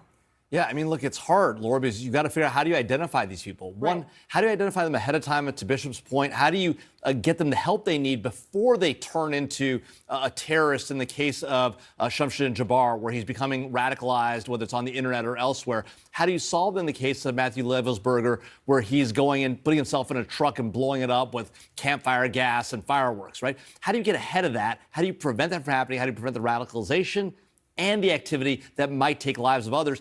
These are very hard things. And then how do you harden our society against those things? How do you collect the right kind of intelligence? How do you identify lone wolf terrorists? We have an authority for lone wolf surveillance that's expired 4 years ago because Congress didn't act on it. We have 702 authorities, surveillance of foreigners located overseas, that's set to expire once again just in a few months. Congress may not reauthorize it. These are real challenges. Taking those tools off the table for our law enforcement, our military and intelligence communities is exactly the wrong thing to do. Congress is going to have a chance to deal with that and other issues going forward. It is what it is. But to know that this man actually served and now this is just sad, mind-blowing, and big tragedy. Another situation. Okay, it's everyday news situation. Explosive device placed on train. Check this out. And I do want to take you to another developing story that we are following. This one is actually coming in out of Idaho. I want to tell you what police are providing at this point. Now, they do say that a man has been arrested after investigators say he actually placed an improvised explosive device on a train car. Take a look. That is his mugshot that has been released by investigators. This was over in Payette. Police say on New Year's Day, around 6 p.m. local time, Payette police were called to the 600 block of North 8th Street for a suspicious man seen near a parked railroad car attempting to light something on fire. Officers got there and say they found fresh footprints in the snow and were able to track them to a train car where they found an undetonated improvised explosive device, or IED. Police say they followed the footprints in the snow to a camp trailer that was parked near a home fairly close by. Officers say 40-year-old Brent Shirai, seen right there, tried to run from the camp trailer but surrendered to police officers after a short chase. He was taken into custody, we're told, on unrelated warrants and later booked into the county jail on those warrants, but also additional charges for possession of a destructive device, which is a felony, possession of a controlled substance, also a felony, and possession of paraphernalia, which is a misdemeanor. There's also resisting and obstructing officers. Due to the dangers that were posed by the IED, the bomb squad was called to the scene to make sure the device was safe. Union Pacific also notified all trains scheduled to travel through the incident site were put on standby for about 5 hours until the scene was determined to be safe. An agent with the FBI also responding to the scene as they assisted with the investigation. The bomb squad did utilize their specialized robot to remove the IED from the train car and then detonated the device to render it safe. A search warrant was obtained and executed on the camp trailer that the suspect was in, where items similar to that device, police say, were found on the train car, as well as controlled substances and other drug paraphernalia. Federal charges for the possession and manufacturing of a destructive device pending the FBI's investigation. Still a lot left to figure out here. We'll keep you updated on Live Now from Fox. Do have to head to a quick break right now, the first one of the hour, but on the other side. I'm telling you, man, before the inauguration day, we're going to find a lot of BS going on in the United States. Before the inauguration day, a bunch of BS is going to happen. I'm telling you, heavy bunch of BS. It's just inevitable. Chairman of the House Oversight Committee, James Comer, along with Congressman Ronnie Jackson and Congressman Byron Donalds. Gentlemen, thank you so much for joining us tonight. Congressman Jackson, let me start with you. What did you make of President Biden's comments today? Did that reassure you and the people of Texas and around the country that, hey, he's on top of it? No, it's absolutely pathetic, Jason. I mean, that kind of weakness portrayed and demonstrated on the national scale or national stage like it was today from the White House by our commander in chief and our head of state. It does everything. It makes this place incredibly dangerous. I mean, you can see the dangerous times that we live in right now. But honestly, our enemies watch this. They see this weakness, and we are at great risk for the next 17 days. We need to move on. We need to get this man out of office. He had no business being our president and our commander-in-chief from day one. He's progressively gotten worse, and we would be better off as a nation right now if they would just put him in the basement for the next 17 days and not put him on TV anymore. He does not inspire confidence. It's a dangerous situation, and I think that bad things are on the horizon. I hope that we can get President Trump in place before some of it becomes a reality. Yeah, getting President Trump there can't happen soon enough. I think our enemies will fear us, and our allies will respect us, and America will be safer. Congressman Donalds, I want to ask you, though, I don't know how you feel about it. I was offended that President Biden gave one of the second highest medal of honor. It's not called the Medal of Honor, but a medal honoring these two congressmen, Congressman Liz Cheney and Benny Thompson. What's your reaction to that? My reaction is I'm highly offended, but I'm not surprised. Joe Biden and his White House have lived in the bizarro land where no other Americans really exist. That's why the presidency under Joe Biden has been an abject disaster. This is just one of the last pieces of icing on that cake.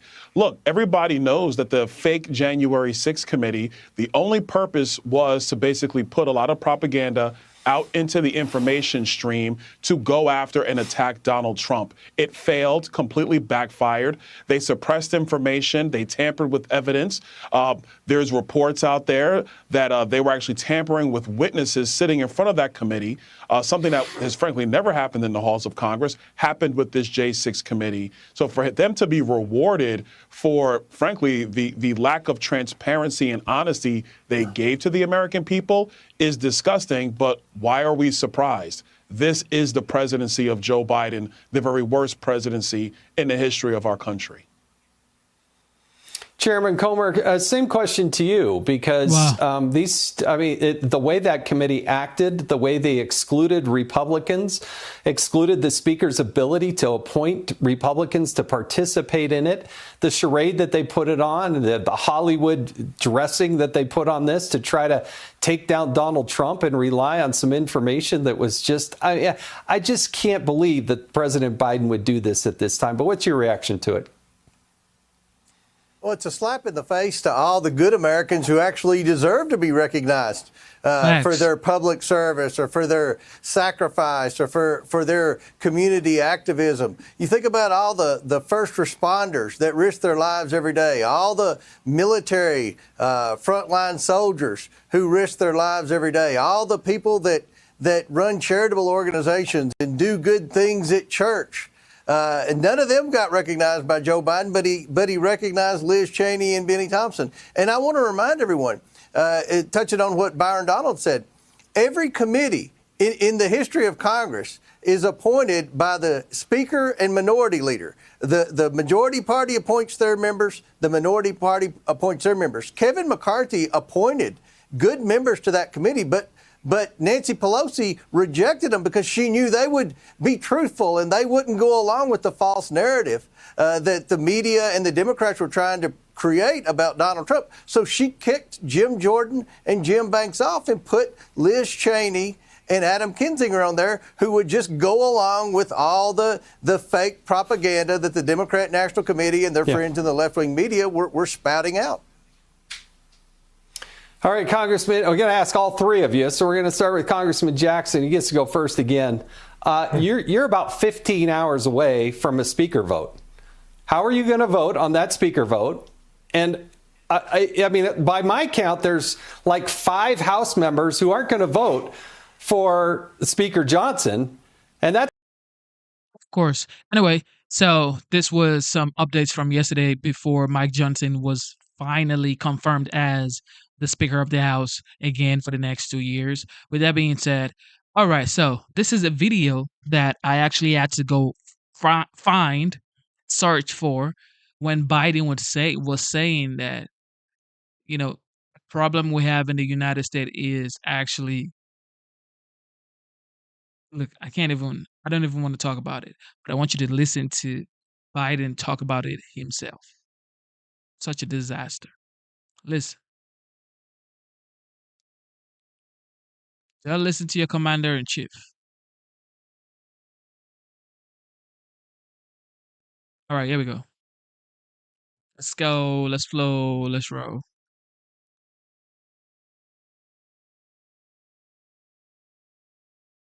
14 people in New Orleans. President Joe Biden is under fire for repeatedly downplaying the threat in recent years and instead saying this is the greatest danger to national security. Watch. According to the intelligence community, terrorism from white supremacy is the most lethal threat to the homeland today. Not ISIS, not Al-Qaeda, white supremacists. According to the United States intelligence community, domestic terrorism from white supremacists is the most lethal terrorist threat in the homeland. The most dangerous terrorist threat to our homeland is white supremacy. The White House pressed on Biden's comments earlier, but instead just walked away. Thanks, guys. Thank you, everybody. Does the president still consider white supremacy the greatest terrorist threat to the United States? Gotta love Lucas. All right, the backlash comes as the FBI and DHS issued a joint warning urging America's 18,000 law enforcement agencies to be on alert for copycats influenced by the terror attack on Bourbon Street. Meanwhile, Speaker Mike Johnson is calling out the Biden administration for forcing the FBI to not prioritize the right things.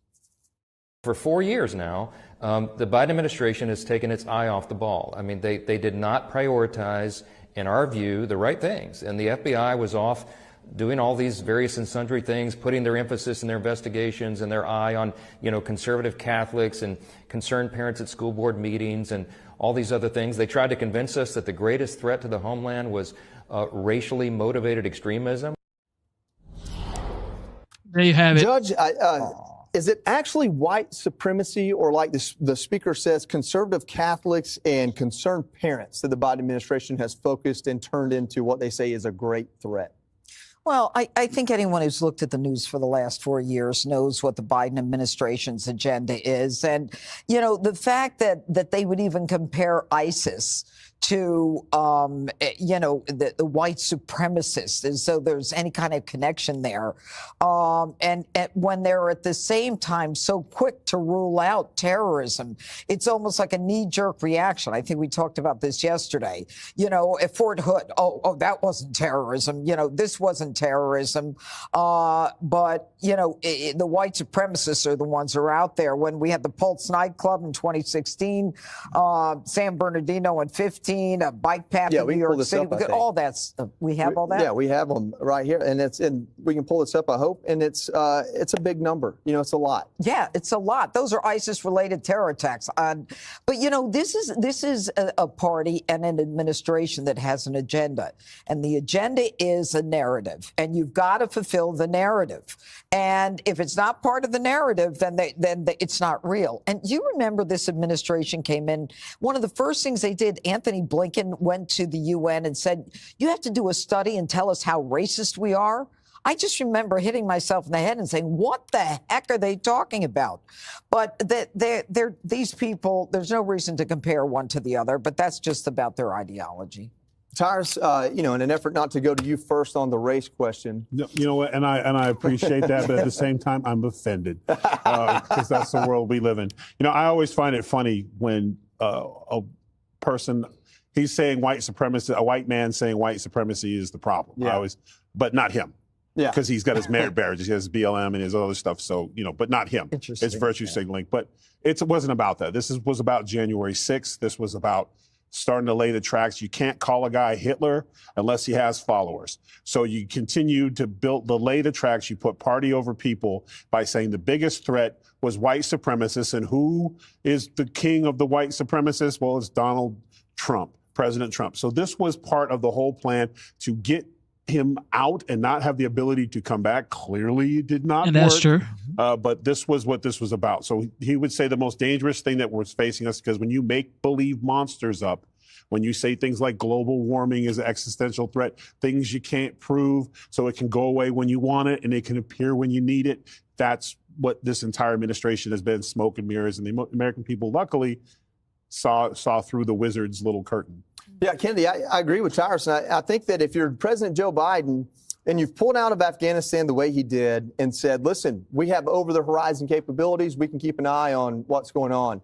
When you have your Homeland Security Secretary say the border is secure, when you've done those things, you almost have to have someone else to point the finger to explain why you're not working on these things. Yes, and pointing the finger is incredibly important, especially when a homegrown terrorist has given you a roadmap for how to easily kill a bunch of people. So I think accountability and blame are critical in order to keep this city and other cities across the country safe.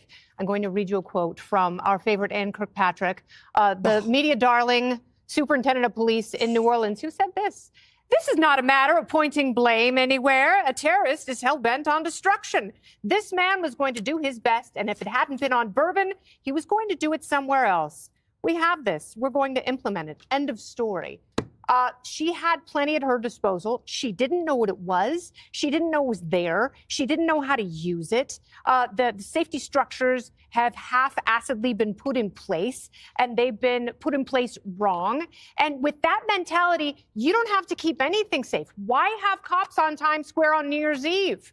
Because a terrorist is just going to find a way to kill people. Yeah. You know, why have police at all with that sort of mentality? How does she still have a job? There should be blame. There should be accountability. There should be resignations, and they should have happened 2 days ago. I don't think she's going to have a job that much longer, but it's your turn. Well, Jessica, that does bring me to this question. ISIS inspired this attack. Just hours after this attack happened, you have people here in New York City protesting on behalf of Gaza, using every kind of slur and negative thing you can say about Jews and Israel and this country for supporting them. And the president, that's our president now, he stood there and told us, hey, we're going to be able to keep these terrorist organizations at bay with our over-the-horizon capabilities. Do you not feel a little bit safer knowing that President Trump's going to? Of course, we feel safe. Look, now I don't know what's going to happen in the next 4 years. I'm sure, people want to try the commander-in-chief for sure. However, it's like, I just believe that this man projects strength. That's it. No argument. Now, hush money with Trump. What is going on? The hush money isn't going away, yo. Ruling and what it means for the president-elect. Wolf, after this opinion, President-elect Trump is still a convicted felon, but there is some good news here as the judge is signaling that he does not intend to impose penalties against Trump after being convicted of 34 counts of falsifying business records last year. Now, the judge did have the option to impose a jail sentence, but in a sort of unusual move, he's previewing what he will do next Friday, saying that is not something he is going to do. He says, quote, it seems proper at this juncture to make known the court's inclination to not impose any sentence of incarceration. So he's imposing a sentence of what he describes as unconditional discharge, because that, he says, is the most viable solution. Now, unconditional discharge just means there'll be a sentencing, but there'll be no penalties, no community service, no fine, no jail. So what happens next Friday will largely be performative. Now, it's also notable the judge is making a real concession about the demands that Trump faces as president-elect. This is something that his lawyers have continuously argued. Judge Juan Merchan says, quote, to assuage the defendant's concerns regarding the mental and physical demands during the transition period, this court will permit the defendant to exercise his right to appear virtually for this proceeding if he so chooses. And this is notable because over the course of this case, Judge Juan Merchan has not been terribly sympathetic to many of the presidential-related arguments that Trump's lawyers have made. But here they're saying, yeah, we know you have a lot of time on your hand, a lot of things to do, not much time, so you should not be burdened with having to travel up to New York for this sentencing. Now, the Trump team was trying to get the entire case dismissed, have the verdict tossed out. They were not successful here, but they can continue their appeal. But in a statement today, Trump's communication director, Stephen Chung, making it clear they're not overall very happy with how this turned out, saying, quote, there should be no sentencing. And President Trump will continue fighting against these hoaxes until they are all dead, likely referring to the 4 criminal cases Trump has faced. Of course, the 2 federal cases filed by Jack Smith are dead. They have been dismissed. The Georgia case is on life support. And here in New York, Trump was convicted, but the judge here signaling he will not face any penalties. Even though he was convicted of 34 felonies, as you point out. Paula Reed, thank you very, very much. Our legal and political experts are joining us right now. Jennifer Rogers, you're one of our legal analysts, former federal prosecutor. Trump is going to be sentenced, but the judge says he won't face any penalties. Explain from your perspective what's going on here. Well, the judge has 2 options: a conditional discharge, which means it comes with conditions. The defendant must serve a jail sentence or pay a fine or have some sort of supervision, or an unconditional discharge, meaning there are no conditions at all. The case is just discharged. That's what Judge Marchand is signaling that he will do. And it makes sense because once this election happened and Trump was reelected, the die was cast. He was not going to prison. He was not going to be supervised. The only option really was a fine. And the maximum fine here is just not high enough to make any difference to Trump. So you might as well not issue any sentence at all. That makes the conviction final. Trump can pursue his appeal, but it makes it much less likely that the sentence will be stopped. So I think it actually was wise. I think we want closure here. We want these felonies to be finalized. That's what the people should want, what the jury verdict indicates. So I think it was actually wise of Judge Marchand to proceed this way. It's interesting, Maggie Haberman, that the judge is now allowing Trump to appear at this sentencing hearing virtually. How has his reelection changed his view towards these cases? What do you know about the reaction inside the Trump world right now? So the Trump team, Wolf, is debating what to do. They have 2 options. They can ask for a stay to set this aside so that there is no sentencing on Friday, and then next Friday, and then it continues, or they can go ahead with this sentencing virtually or not, and then the conviction is complete, and then they can begin their appeals process. But that would mean that Trump is going into office having been sentenced as a convicted felon. Neither of these are options that Donald Trump loves. He's facing a different reality now. He's not facing a re-election campaign. He has been elected to a 2nd term. Constitutionally, that's all he can serve. So the political benefit to him in showing up in court and fighting for himself is maybe less than it would be otherwise. That having been said, he's very angry about these cases, and that hasn't changed. He's very angry about this case in particular, and he may decide that he wants some kind of a display of fighting it. I don't think we're going to know that for another 2 days or so. Elise Adamson, another former federal prosecutor, is with us. This is how the Trump team in a statement responded to this, and I'm quoting now. Today's order by the deeply conflicted acting Justice Marchand in the Manhattan DA witch hunt is a direct violation of the Supreme Court's immunity decision.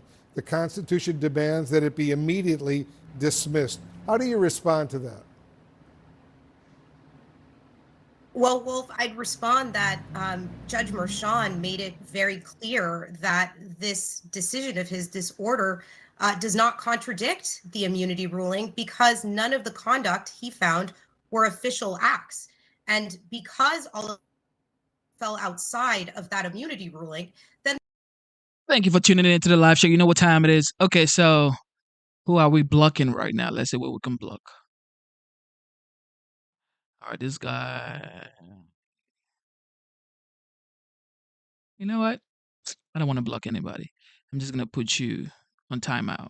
Okay, so when you come back from your timeout, you're going to come back with some respect, okay? I know you get your attention right here by 24 hours. Okay, with that being said, thank you for tuning in to the live show, and let's enjoy the show. The jury's verdict should be preserved, and dismissal is not required at this time.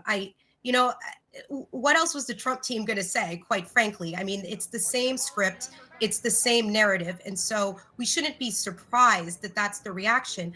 But let's be clear, Judge Marchand made a very detailed analysis on why this was constitutional and why the jury verdict should stand. And I'm sure that Trump's team will appeal it, but the reasoning was legally sound. Jennifer, so is this case effectively right now over, or potentially could it be revived once Trump has left office? Well, if the sentencing happens next Friday and he is sentenced but not sentenced to any penalties, then it is over except for the appeals. Of course, Trump has the right to appeal. He has lots of complaints about rulings during the trial and so on. He has his presidential immunity argument. So the appeals will still happen. But if the sentencing does go, then we at least won't have the whole case held in abeyance, which was one of the options until we got the judge's ruling today. So it will be over, but not yet completely finalized until the appeals have run their course, which in New York can take up to a couple of years. As you know, Maggie, Trump has suggested many times during the campaign trail, for example, that he wants to enact some measure of revenge for the cases against him. Is this likely to further that desire on his part? Certainly don't think it's going to diminish it, Wolf. I mean, Trump was coming in prior to this. The big thing that his legal team accomplished was getting the sentencing delayed. In September, they found out it was going to be delayed past Election Day. That was a huge moment of relief for Trump, his political team, his legal team.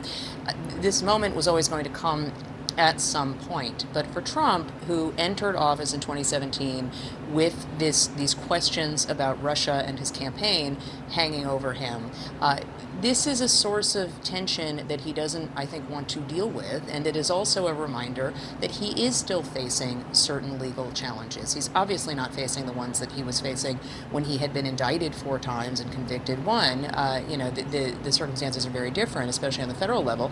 But he is facing these civil cases. He still has these challenges in the New York Attorney General case, the E. Jean Carroll cases, and so forth. And so, it's not all gone. Elise, how do you think Trump's appeal in this case is likely to play out? And how does Trump's being the sitting president of the United States impact all of this? Wolf, that's a very good question. I mean, we're in unprecedented times right now. I think the immunity ruling shocked most of us in the legal community. So, at this point, it is hard for me to forecast how this will ultimately come out. Now, if he goes to sentencing on the 10th, as was everybody's talking about, I just saw somebody in the chat say, it is sad that America has a president which needs to pardon himself during the inauguration. It's just sad. What about a sitting president who pardoned his son? Do you have anything to say about that? I don't know. You let me know. What do you have to say about that? A sitting president who pardons his son after saying that he would not pardon his son. He said he had faith in the Department of Justice. He had faith in the jury of his peers. And yet he went ahead to pardon his son. I mean, everybody, that's something that I've noticed. Like, the Republican Party would say, well, Trump is the greatest man to ever leave. The Democrat would say Joe Biden is the greatest man to ever leave. I just follow common sense, okay? It's just common sense, facts.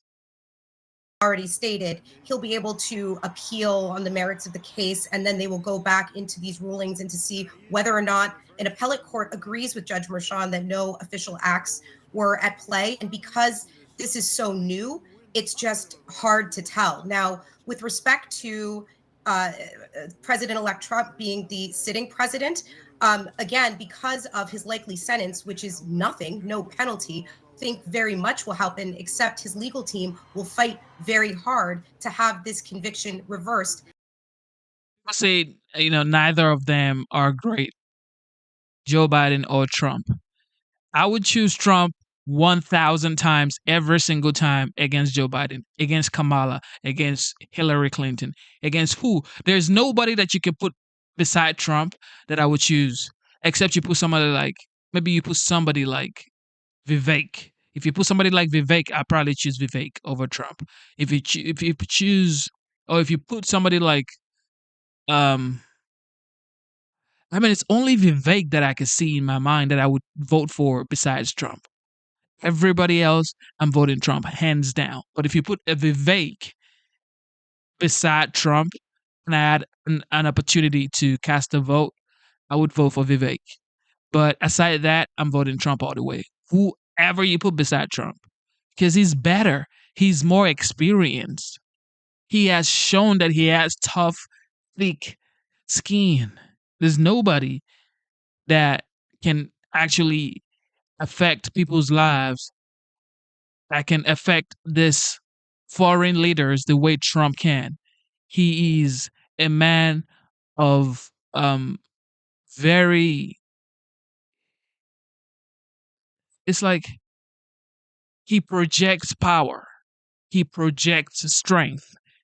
With him in the White House, you know that nobody wants smoke with the United States. And they'll also continue to fight very hard to control this narrative. So I think we can expect more of the same narrative spin and a lot of Vivek, whatever. Okay. I mean, what am I going to get paid for pronouncing his name right? Children. legal wrangling. We shall see. All right, guys. Thank you. There you have it. There you have it. There you have it. There you have it. This hush money situation is just like his headache for the OG. Straight up headache.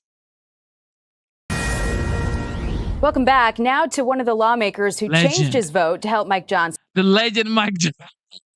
My boy. The legend Mike Johnson. Look at him. Straight up there. Speaker of the House. Shout out to the OG Trump for definitely endorsing him.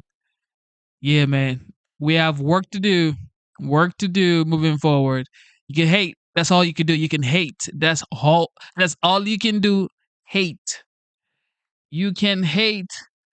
That's all you can do, Democrats. Okay, you can hate. And Trump haters can only hate.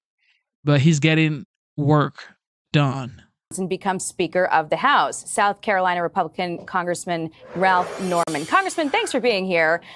Tell me why, sir, did you vote against Speaker Johnson to begin with if there was such clear consensus that it wasn't going to be anyone else? Let me say this.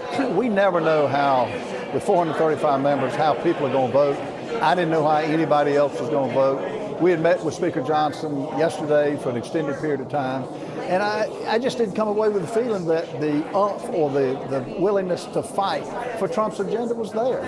And I use as a backdrop what's happened the last 14 months, where you had 1,500-page bills, omnibills, that you couldn't read, where you had no spending cuts to offset $100 billion in new spending, where you had just no, and I know we had a slim majority, but that's over with now. What we wanted to impress with him yesterday was, are you going to fight for these things that we've been asking and suggesting for, like a balanced budget, like offsets, like really getting behind all of the Trump agenda? I knew President Trump was supporting Mike Johnson. He called, and we had a great conversation. Okay, so this is the deal. Everybody want to talk about Trump. You know, Trump ain't it. Trump is worse. Him and Biden, they're the same. No, they're not the same. Let me tell you why.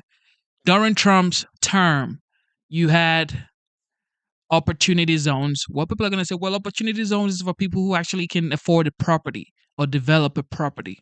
All right, fair. What about HBCU historical funding? HBCU funding. What about HBCU funding, everybody? Okay.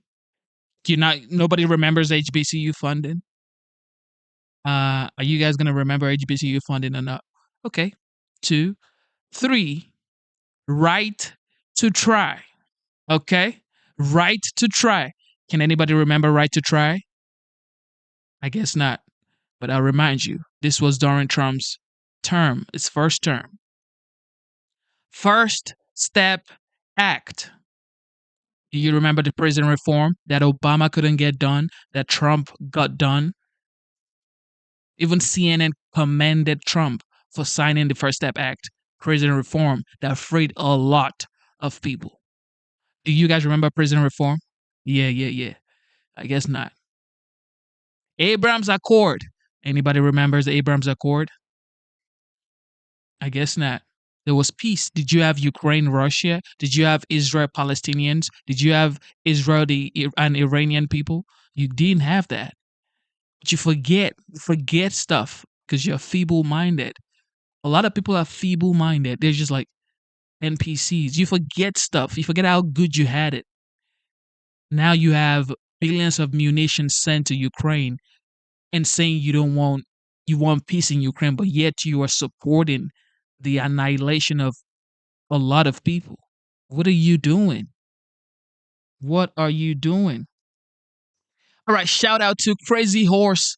Thank you. He says, brother, keep on the great work. New fan. I appreciate you, Crazy Horse. God bless you. Thank you for the super chat. God bless you, Crazy Horse. Thank you. So it's like everybody want to talk about how bad Trump is or was or whatever.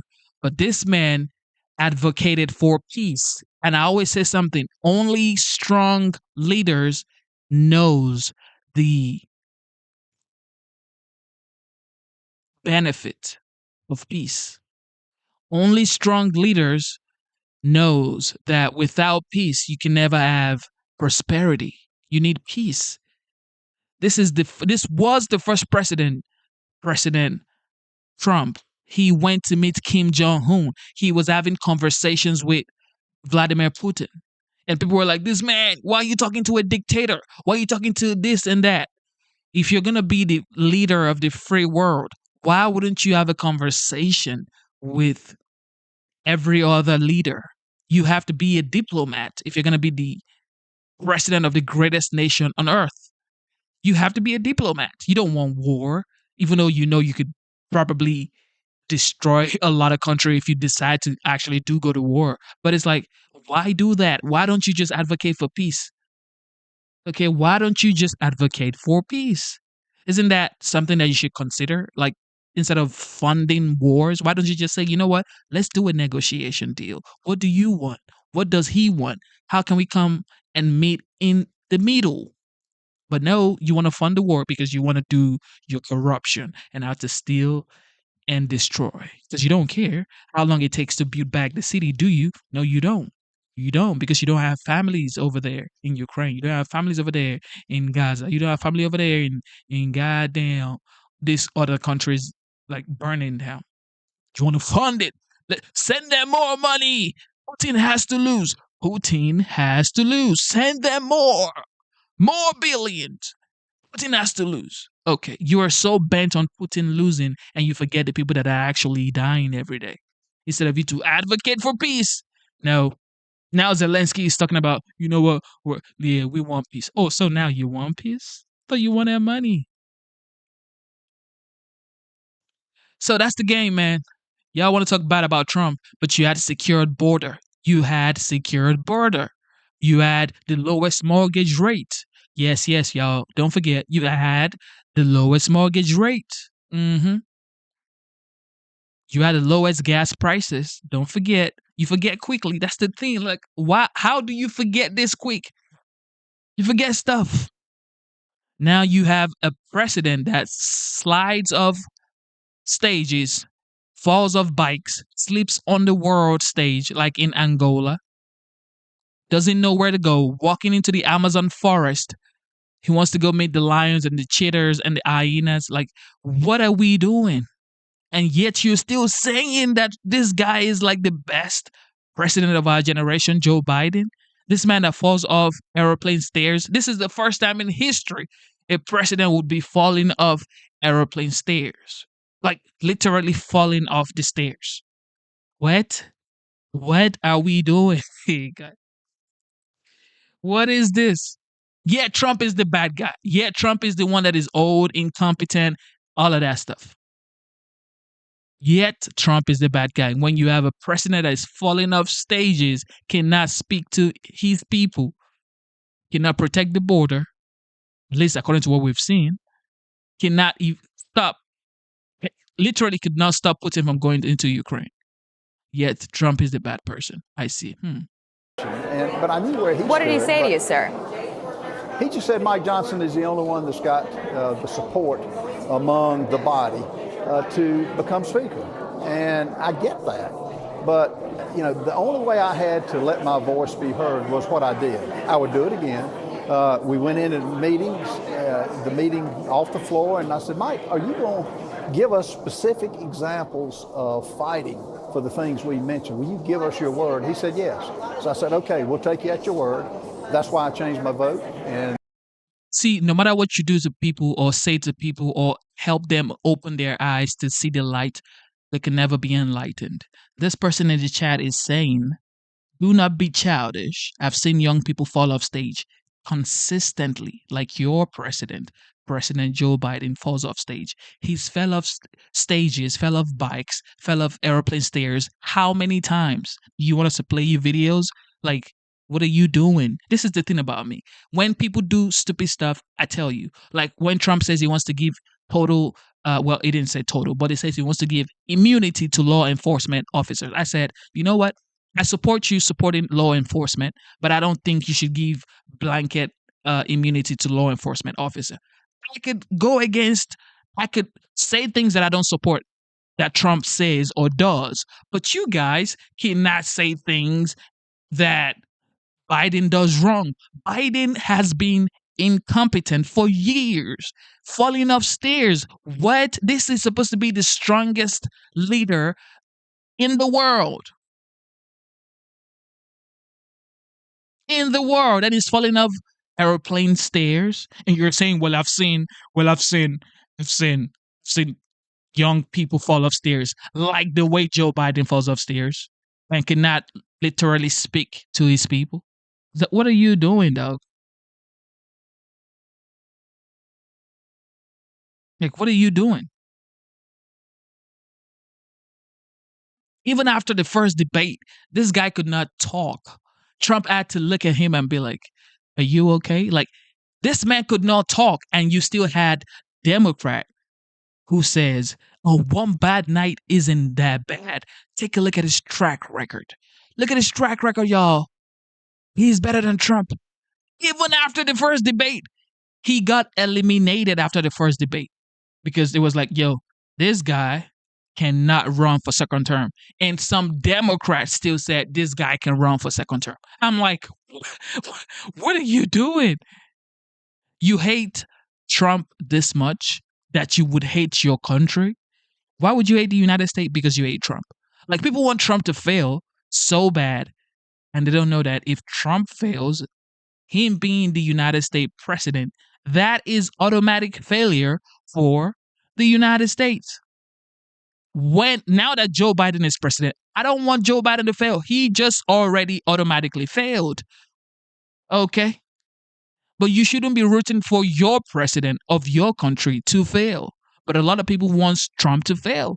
It's like, he's not even the president yet, but you already want him to fail. Like, how? Don't you know if he fails, the United States actually fails? Or you think the president is going to fail and the country is going to be booming?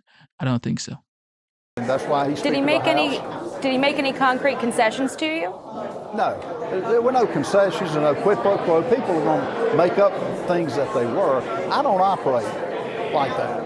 And neither does Mike Johnson. But, our thing is, my main points were what Mike knew, has known all along. I don't think he understood the opposition that was for him. You saw the ones that just did not vote or were quiet when the vote came around. But I think now he understands the fact that no more suspension votes where you rely on more Democrat votes than Republicans. That's what's killing the country. If we're going to do the same thing over and over again as we have done for the last 14 months, we're going to be in the same position. I'm just not willing to go along with that, and I didn't.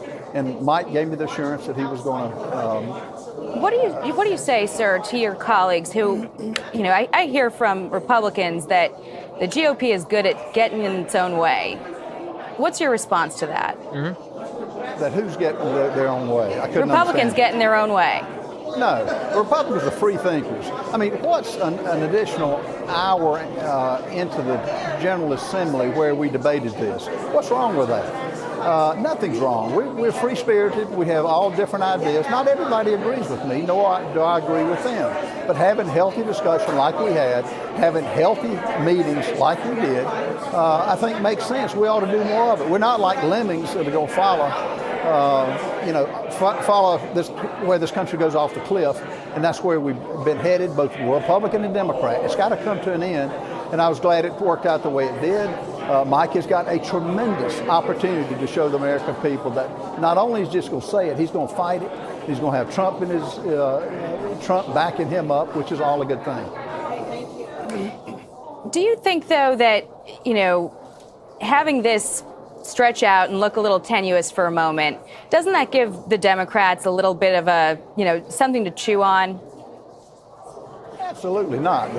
The country had the last year to chew on what's happened to them over the last 4 years under the Biden debacle. And 76 million people chose Donald Trump. Well, what it looks like, though, to regular people, sir, what it looks like is that if the Republicans can't get all their members in line to elect a speaker and get the basic governing, functions in order, that it looks like it would be reasonable to expect that most bills are going to require Democratic votes. You don't think that's the case? I do not. I think what's changed is we got the House, the Senate, and we got a president who's willing to exert leverage to get what's best for the country, including, the spending cuts, the border wall, the crime under control, all the above. And he will force his way. And that's when we had the conversation with him. I said, Mr. President, it's going to take everything, all the political muscle you have to get this body to go along, both Republicans and whatever Democrats come along, which I don't know that they will, on his main agenda. But we're behind him. It's over with now. Did it take a little longer? Yes, but it was time well spent. And the people who are disagreeing with me the most or texting me, my response to them, if they had seen everything that was discussed, they would agree with me. Did you hear from anybody who was threatening your seat or saying they might primary you when you were holding up this process? Look, I have never. The answer is yes, but I've always had that. Look, I've never based my vote on what my political future was. If people want to primary me, do it. If they want to run somebody else, it's a free country. And it makes all of us better. So I don't respond to that, and neither do I respond to threats of people doing different things. I do what I think is right, and that's why I'm in the political arena, and that's why I'm here to represent the people I support that. district. I support that. But get in line, though. Get in line, though. But I support that. I support that. You should be able to choose who you want to vote for or whatever, as long as they can have a conversation with you, and their views sort of kind of aligned with yours. Yeah, so I support that.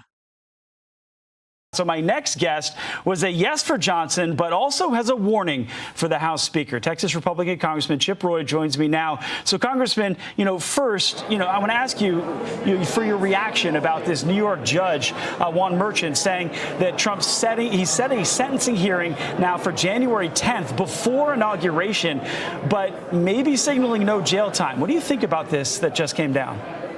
Yeah, I mean, that's a power play by the New York, justice system that I think is a slap in the face of the President of the United States. I think we're going to have some serious conversations about what that means, in defense of the president. Most of these cases have gone away as they should. That lawfare was a, underhanded way to try to prevent President Trump from being able to be elected. And then since he's been elected, they're just trying to undermine his authority. I don't think that's going to stand. We'll move forward, and we're all going to be supporting the president, supporting his agenda over the next couple of weeks. Now, to what happened today, you initially decided to pass on the first vote, and at the end of the first vote, you came back in and voted for Johnson. Was that a tactic or a message for him? Well, look, it was very important for a group of us to make clear that, we're going to expect the agenda that the president ran on to get delivered. Mike Johnson is a friend. He's a friend to all of us. But we weren't satisfied with the way the 218th Congress unfolded. Keith Self expressed that very well. So we were making very clear that there's a block of us that are going to be watching very closely. We need to deliver. We need to actually secure the border. We need to actually pass policies before there's any conversation about future flow or any kind of status. We're going to do our job to secure the border, remove illegal aliens from this country. We're going to stop spending money we don't have. We're going to deliver on what the president ran on, and that's what matters. And so on the vote on the floor, we were being very clear that there's a block of us that are going to demand that on the policy changes. The president of the United States backed the speaker, so we backed the speaker in this election, but we're going to be watching every single vote, and we've got to make sure that we get what we set out to do and that we do what we said we would do when we ran for election this last year. Congressman, you had said on X that there were more than 3 people who initially have reservations who voted or who didn't vote against Johnson. What are the reservations then? Well, the reservations are we spent close to $3 trillion last year with more Democrat votes than Republican votes. We had multiple bills that were passed with a majority, lacking a majority of Republican votes. We saw what unfolded with a promise to say that we would secure the border of the United States before we funded Ukraine. Those were all failures. But that's looking in the rearview mirror. Today's a new day. It's 2025. The president asked us to get behind Mike Johnson. We did.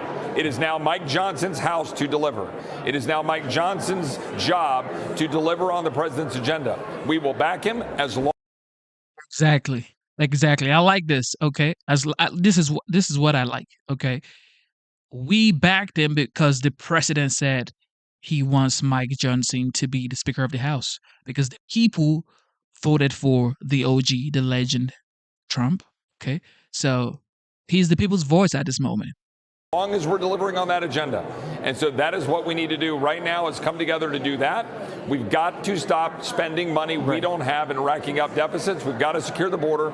We've got to get rid of the bureaucrats. We've got to make our country strong again. There can't be no room for doubt here. We've got to have leadership to get that done. And that's why today's vote. That's why there were 9 people who withheld their votes. It sends a message that we're going to be watching that. Congressman, are you concerned that the drama we saw fold out today undermined in some way the ability to get President-elect Donald Trump's agenda fully passed through the House? Not at all. Speaker Johnson was elected on the first ballot, but we were making very clear that we're going to demand to get the things done that need to get done. And that's what the president wants. We've had lots of conversations with the president. He wants us to deliver. He's had some very specific conversations with us and with the speaker. And I know those were going on the floor with those who initially voted no. But we've got a long ways to go. We've had too many failures in the past. The American people didn't vote for more of the same. So again, this is now Speaker Johnson's House of Representatives to deliver for the president. So we're going to expect delivery of all of the things the American people sent us here to do. Do you think that all of the tax cuts, for instance, what I'm hearing, the president-elect would like to see, in addition to extending the tax cut, but also talking about no tax on tips, no tax on overtime, no tax on Social Security, can all of that get passed along with border security? I know your district is in Texas, so can it all get passed? If the speaker does his job, I think we can get that done for the president, more importantly for the country. But importantly, when you're talking about tax policy, we need all of that to be not just deficit neutral, but reducing deficits.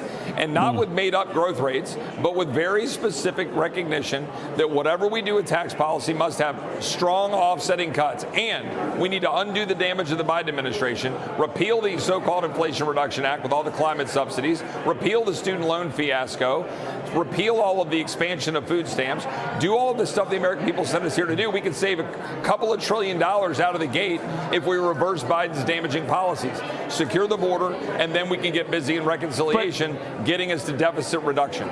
So you want to see border go first in the last 30 seconds we have with a one vote, basically majority. Yeah. Can you do that? Well, we have to. And now it's the job of the speaker to get it done.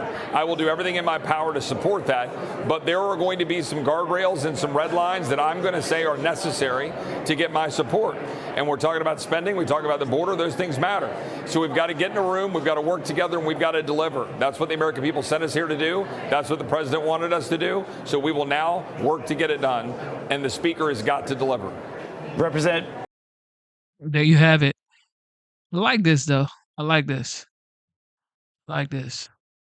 Coming together to get the job done.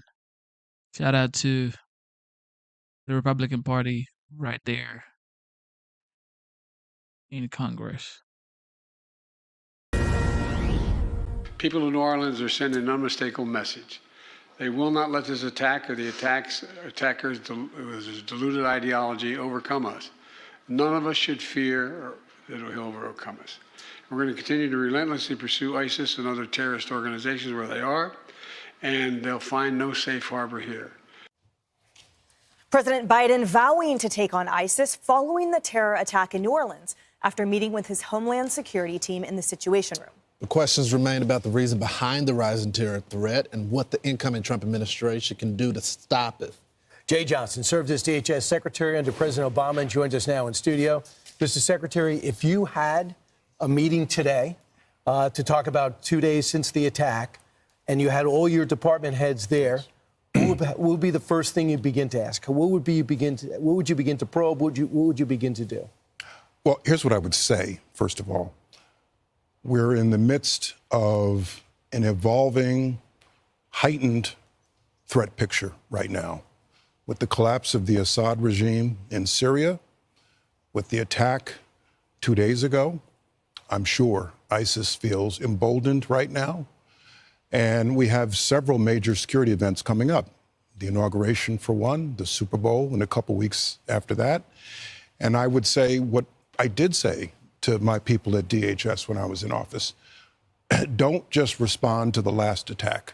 Anticipate the next one, which may be of a very different character.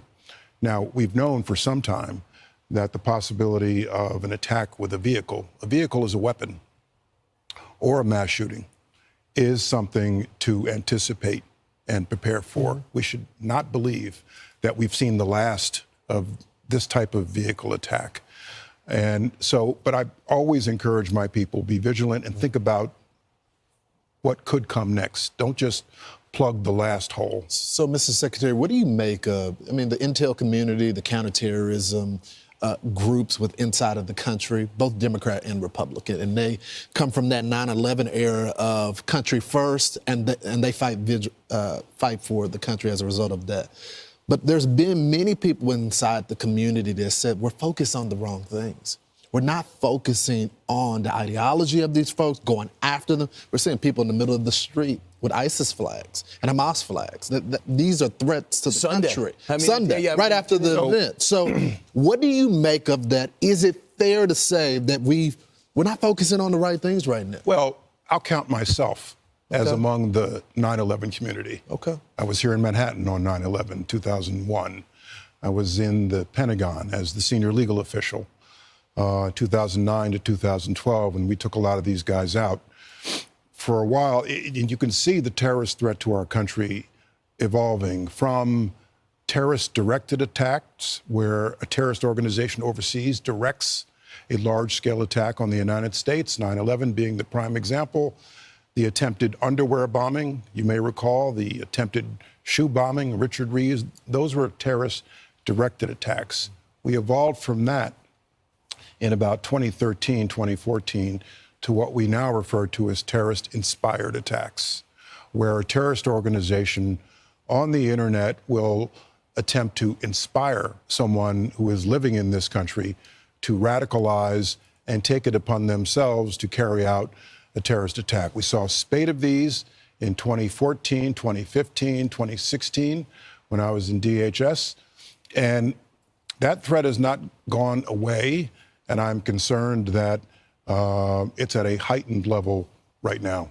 Mr. Secretary, critics argue that, in part, the current administration has emboldened these inspired terrorist attacks, in part because taking the eye off the ball, focusing toward Americans, as well as sort of a different focus instead of on threats, on one of phraseology and sort of a tepid approach to the international community. The question, sir, is what do you want to see in the next administration so that we take steps forward and not steps back?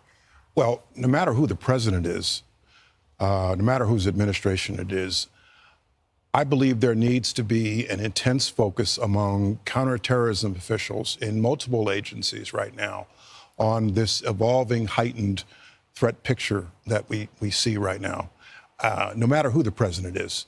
And there are counterterrorism professionals in the Pentagon, at the FBI, at NCTC, at CIA, ODNI, multiple agencies that are charged with looking at this evolving threat picture. Our political leadership has to pay close attention to the evolving intelligence picture to make sure we set the right priorities and we do not take our eye off the ball. And Mr. Secretary, foreign governments, as you know, help you. This guy went over there for 10 days in Egypt. Yeah.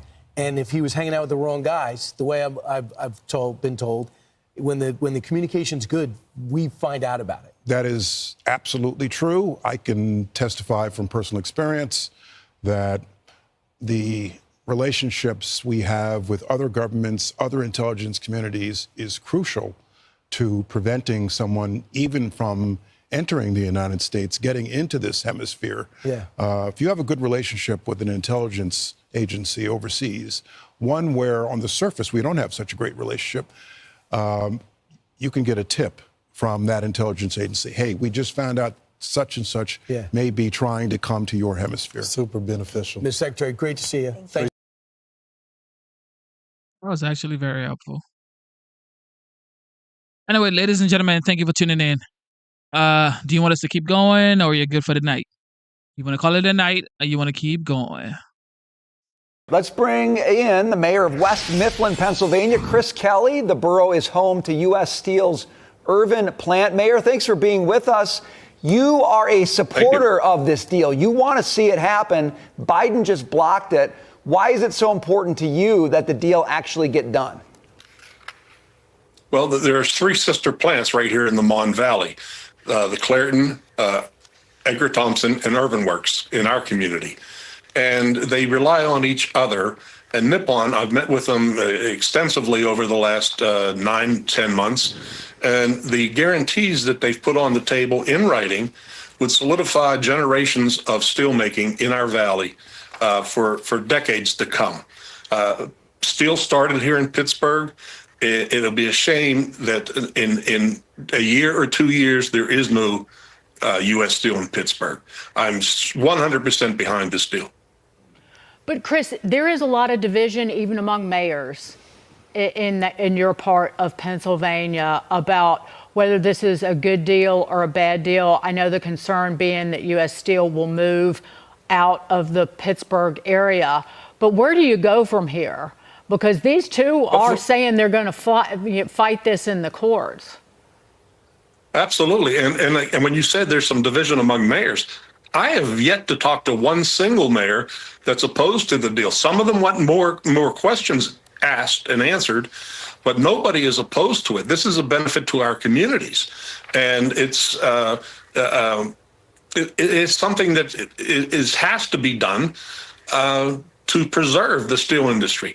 Now, where do we go from here? I think we have to be unified. I'm not a proponent for either party in this, but I am for our community and our residents and safeguarding the industry that we've had and known to love for the last 120 years. You know, we've talked. I mean, this shouldn't even be a conversation. Why would you want to sell U.S. steel to Japan? It's just like, it's a no-brainer deal. Like, it's a no. You don't sell U.S. steel to another country. That's why it's called U.S. Steel. Come on, yo. Talk to some steel workers, not union leaders, but the guys who actually do the work, and they seem to be very in favor of the deal happening. President-elect Trump has said he also opposes the deal, but a lot of these guys who want to see the deal go through supported him. If you had a chance to get a message in front of the president-elect on this deal, what would it be? Mr. President-elect, please come visit me. Let me take you up to the gate. Let me introduce you to some of the workers who overwhelmingly support this. Overwhelmingly, by 80-90% of the membership support this deal. And it's imperative to find out what the workers feel, not one or two individuals on the international side. These are family people that are going to be decimated. We need to talk to the worker. Chris, you tried to meet with the Biden White House. Did they even get back to you? Actually, they did, saying that they would take it under consideration. I can't fault them for that. I mean, it's been, it's a multitasking position as the president and as chief of staff. But I thought that there should be more consideration given to the workers. Right. Here you have CFIUS that comes out and says, it's not a national security threat.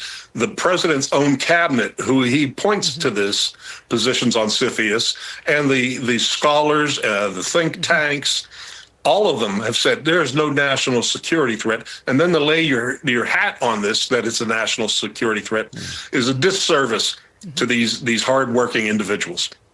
Chris. So wait, what is he saying? He wants to sell U.S. steel? Because, I mean, yeah, is that what he's saying? Or he's saying he doesn't want to sell U.S. steel? U.S. steel. Telling U.S. steel is a no-no, in my opinion. This is, and I don't really, you know what? I don't really care. Start your tape right now, because I'm about to tell you the truth. And F you if you can't handle the truth. This version of Biden, intellectually, analytically, is the best Biden ever. The reality is nothing like the dystopian picture that the Republicans are trying to paint of this senile, doddering president, and he's as sharp as a tack. Anybody, any aide who engages with him or reporters, we can see this. The gears of his mind are working. And Biden is actually in good shape. Okay, that was really incompetent analysis. It was totally off the wall and wrong. The media claiming Biden is sharp as a tack. Special counsel Robert Hur said he's too senile to stand trial over taking U.S. secrets. It calls into question who's calling the shots in the White House. So we got news. Joe Biden wants to undermine Trump with a new executive order to permanently ban new lease sales for oil and gas drilling in certain regions of the outer continental shelf. And also this, stay on this for just a second. Axios is reporting that Joe Biden and his team were talking about bombing Iran's nuclear facilities. That would have handed Trump a major problem. Joining us now, they were thinking of bombing it just recently. Joining us now, Kingsview Asset Management CIO, Fox News contributor Scott Martin. Scott, you know, when we see the media roll on this with this idea that Biden is all there, when even his aides are leaking that he's not, and now they're trying to undermine, Biden's trying to undermine Trump. Trump wants to unleash U.S. oil and gas to lower inflation, plus stop Russia and Iran's cash flow machine driving Russia's war in Ukraine and Iran's terrorism in the Mideast. But they think Biden is so compos mentis that he's okay with all of these moves and what he's doing. He's undermining Trump here. Yeah, I mean, the moves he's made, EMAC, with the Middle East and Russia so far, I think we could agree those were pretty bad. So I don't know where some of those commentators were getting their analysis. But look, I mean, you're putting Europe at risk and a lot of the world at risk, too, with what we've done with Iran. As far as the Green New Deal goes, maybe that was the deal, EMAC. Maybe the Green New Deal was the cash bill that Iran was going to have by exporting all the oil that we didn't export. So, look, going forward, Trump's solutions are going to be much better than what we've had and something that the world can actually be excited about than being held hostage by these terrorist organizations. You know, the other thing, too, is China is saying Biden is totally wrong with his climate agenda push. China is sticking with hybrid cars. They're moving away from electric cars and doing hybrid gas cars. So Biden was totally wrong with trying to get rid of gas cars and only going electric. It's so off the wall. This Biden White House is truly one of the worst we've ever seen. They also, according to the Free Beacon, let Iran rake in at least $200 billion. The Biden White House consciously ignored U.S. intelligence showing Iran was expanding its oil and fuel smuggling operation dramatically under Biden. Iran funds Hezbollah. Hamas has been attacking Israel almost daily. Iran attacks its own people.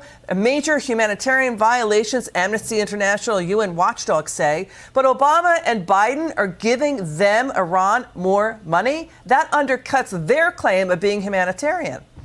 Very much so, and it puts the world at risk, EMAC. And also, look at some of those numbers, too, you mentioned. I mean, we wondered over the course of the last few months and years where Iran was getting all that money. I think we figured it out. So if you look at going forward and look at what Trump is going to impose here, at least for the United States oil production and certainly around the world, I think you got to look at a greener pasture here going forward, at least for somebody to stand up to those in the Middle East. Scott, do you think Trump can clean all of this up? I think it's going to be a long haul, EMAC. I think there's going to be some fits and starts, but at least the start is going to be done versus the give up that we've had so far. All right, Scott Martin, you're terrific. Happy New Year. Thanks for joining. Thank you for tuning into the live show. You know what time it is. It is your boy Genesis. Yes, sir. We are going through updates across the nation. So, are you having a good time? Are you having a good time right now? Let me know in the chat. Let me know in the chat, man. Look, it's a lot going on in the United States. I know it's new things every day. It is the 4th day of the year 2025. And guess what? It's going bunkers already. A unified GOP is essential for Donald Trump's success once he takes office on January 20th, especially in the early months of his presidency. The Republicans narrowly passed their first test of 2025, re-electing Mike Johnson as Speaker of the House on the first ballot. Now, it took a little bit of politicking after the initial vote, but Johnson secured the speakership with only one defection. President-elect Trump reportedly played a big role in whipping the votes. According to our own Brett Baer, Trump made calls all morning prior to the vote, but his most consequential call was as the vote was locked up with Mike Johnson short of the majority and 3 members having voted against him. Congresswoman Nancy Mace and others convened the standouts Ralph Norman and Keith Self in a side office off the House floor for a conference call where the president-elect was on speakerphone. We're told that he said it would be disrespectful to Americans who voted in a historic presidential election to have this speaker's vote go to a second or a third ballot. And it would be disrespectful to me, he said, ending with, fellas, we have a lot to do. Let's get to it. Now, the media has been salivating over the idea of a fractured party, but they've once again had the wind taken out of their sails. Now that Congress has their housekeeping settled, they're ready to move right along with supporting the America First agenda. The path of prosperity has long been paved with policies that put America and Americans first. And that is what we will champion in the 119th Congress. Sadly, for the past 4 years of divided government, too many politicians in Washington have done the opposite. Open borders and overregulation have destroyed our cities and stifled innovation. Inflation and weak leadership have left Americans poorer, and they have placed our country in a perilous position. President Trump was quick to congratulate Johnson on being reelected Speaker and explaining that the process brought House Republicans even closer together. The president-elect was in constant communication with Republicans, working the phones this morning, and he reportedly called 2 of the 3 holdouts from the golf course. Meanwhile, things aren't going that smoothly on the other side of the aisle. House Minority Leader Hakeem Jeffries, of course, gave this rousing speech to his party after the Speaker election. Democrats will never abandon the long walk toward freedom. We will fight hard to defend the freedom of opportunity that makes the American dream possible. We will fight hard for the freedom to vote. I love that word, fight, fight, fight, fight. And in the other chamber of Congress, Kamala Harris forgot the Pledge of Allegiance at the beginning of the Senate's swearing-in ceremony. Please join me in pledging allegiance to our flag. I pledge allegiance to the United States of America and to the republic for which it stands, one nation, under God, indivisible, with liberty and justice for all. Now that is something only Kamala Harris could do. Florida Congresswoman Anna Paulina Luna joins me now. Congresswoman, you know, when we look back in time, we see Kevin McCarthy and the vote to make him Speaker, and it went 15 ballots, 15. But something was different today. And I want to pull this up, what was different. This is new reporting from Real Clear Politics about President Trump's involvement. The message from the president-elect, according to a source with direct knowledge of that call, was we had the most historic election. You guys are stepping all over it by being ridiculous, speaking to the holdouts. I want all these swing states, but while Democrats are sticking together, you 2 guys are screwing it all up. It seems that we did not go to 15 rounds today because of the political capital of President Donald J. Trump. Your thoughts? Well, you know, he is known for the art of the deal. And I would like to just say that for those holdouts, they actually did get assurances, not just from President Trump, but also from Speaker Johnson, that we were going to do something in debt reconciliation and ensure that we are saving for Americans and future generations. So I don't think today would have gone the way it did unless it was for President Trump. So thank you for that. Being that I was one of the holdouts back in January, we were trying to change the institution. We did, and we saw today that we are a unified GOP moving forward. Well, that's good to hear that they got a policy deliverable, so maybe something that is worth it in the long run. But, you know, Congresswoman, as you look at this and you think about a narrow 217 to 215 majority, which is what it will be when you count for the 2 going into the Trump administration, what does this say about passing major legislation? Do you think there will be an issue?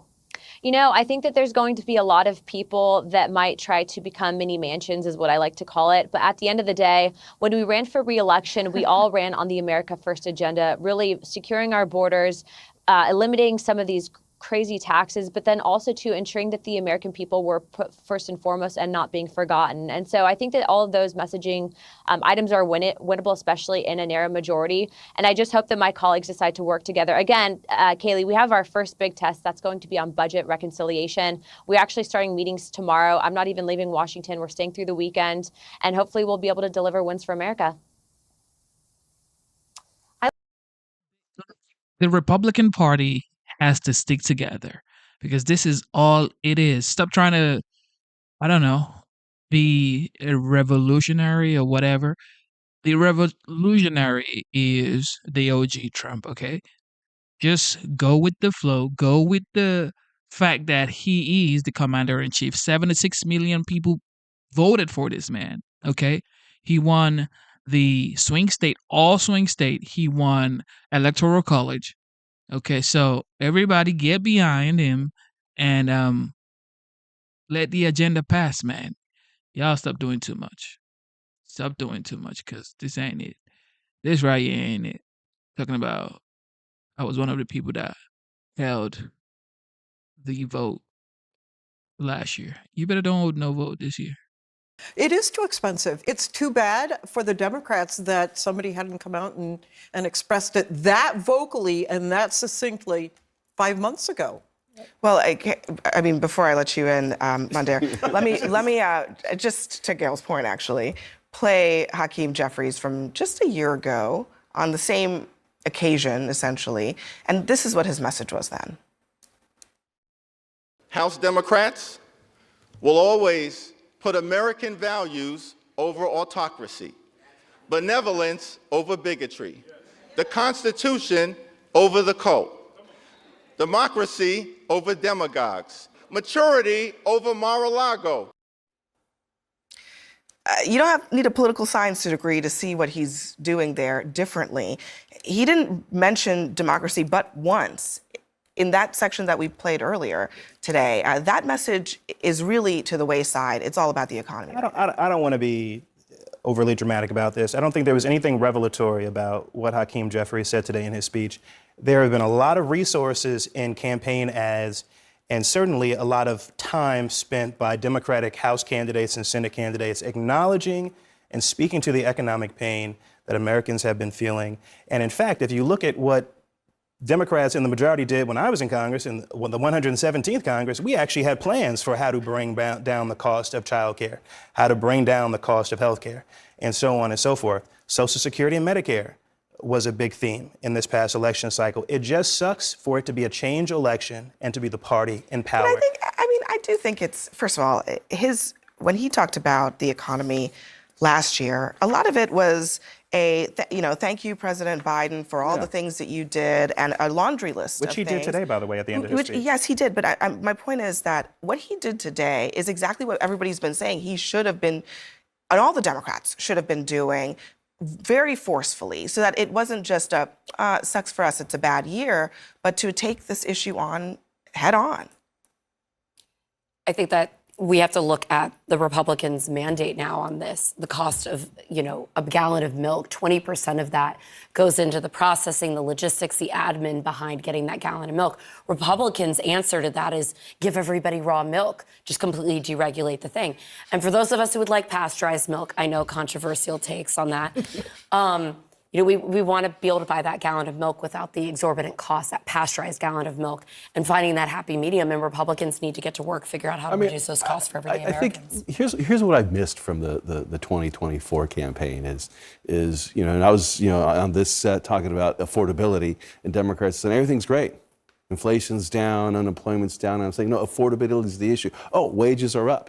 Like, there was a huge disconnect with the Democratic Party and what actually ailed America at that time. And that was America just became unaffordable, whether it was milk, whether it was rent, whether it was insurance, and it became an affordability issue. And the Democrats, because they had to prop up Biden and his horrible economy and the policies that led to a horrible economy, sort of put their head in the sand and didn't talk about the prevailing issue was America during Biden became unaffordable.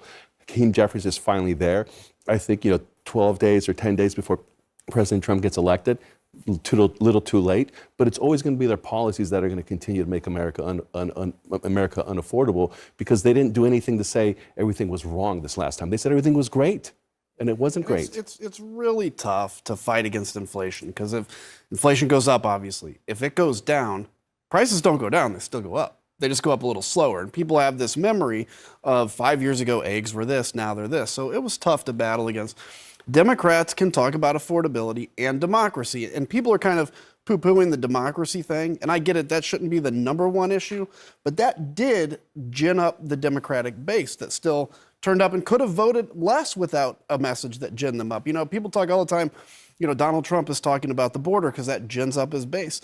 Democracy is an important issue to Democrats, and I think this year, even though they lost, look, a bird sneezing differently a week before the election, and that 1-point victory by Donald Trump would have been a 1-point victory by Kamala Harris. It was a win by Donald Trump, but it wasn't the blowout that people are trying to. And just to your point about prices, I mean, let's remember Donald Trump very recently acknowledged that prices are not going to go down.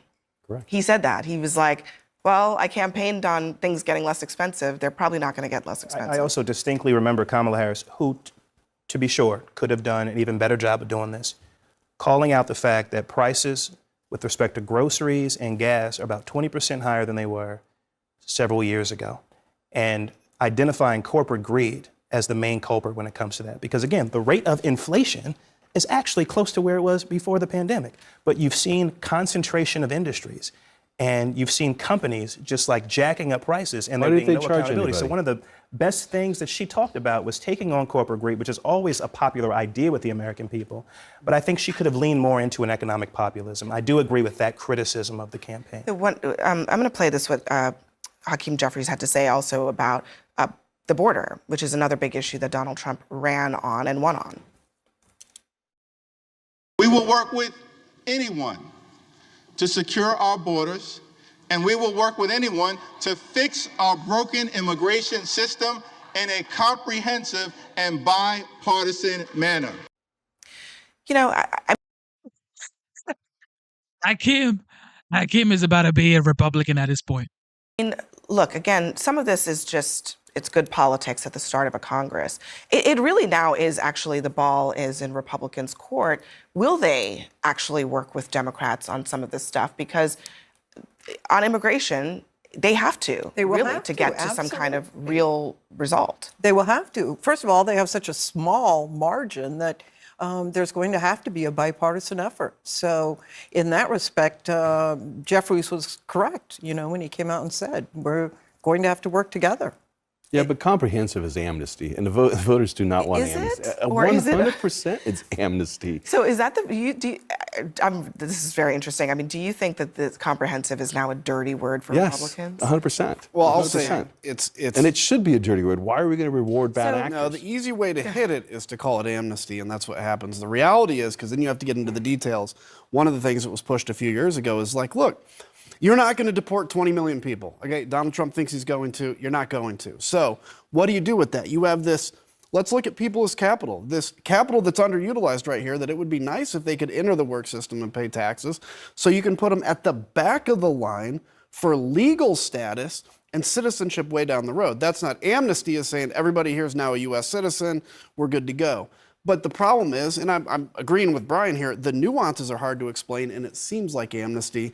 And they're going to have to do a better job of explaining it. So it sounds to me what Brian is saying, Brian, I mean, you tell me, Republicans are not interested in actually fixing the immigration system. No, they're 100% interested in fixing the immigration system, but in a conservative way. They want to secure the border. They want to make sure that, you know, the people that are coming here, whatever the H-1B visa discussion is that we're having people that are contributing to our economy. It's no longer sort of the Bush policy or the Reagan policy of family unification. It's now the policy of meritocracy. What are you bringing into the country? But what about the 11 million plus people who are here? Like, you have to address that. Are you for just mass deporting all 11 plus million of those people, or a pathway to legal status, which you would describe as amnesty? H-1Bs and people crossing the border. There's like a lot of other aspects of it that are also broken. I mean, what about our dreamers? God bless our dreamers who are brought here through no fault of their own. These are children who only know America, but because their parents brought them here, I mean, it's not, we shouldn't punish those kids. Republicans from rural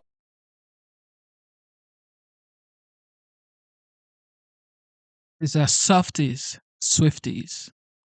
districts who have farmers and agriculture and factories are going to be very, very, very upset if they find out that their workforces are going to be deported. They depend hugely, in a huge way on that workforce for them. So, I mean, that's a really fascinating thing. But I would add, Trump ran on deporting, 10 million, 20 million, whatever the number he threw out. He said 20 million on high end. I don't think it's 20 million. But he ran on it, and the voters affirmed that's what they want. Now, now the process is going to be staged. And that's the truth. That is the truth right there. This man said he's going to deport millions of people while he was campaigning. During the campaign trail, the roundtable conversation, the event he had during the election process, he said, I am going to do mass deportation. We are going to carry out the largest deportation in American history. And guess what the people said? Woo! Let's go. That's what the people said. Yeah. They said, deport them. Because I do not understand why you would be in the United States for 20, 25 years, 30 years, 20, 25 years. And guess what? You're going to say, well, I don't have my documentation. Bro, sister, what have you been doing for 20, 25 years? The USCIS wants you to become a United States citizen. Homeland Security, truly, they want you to come in legally and then work your way to becoming a United States citizen. I told you, there's so many ways to become a United States citizen.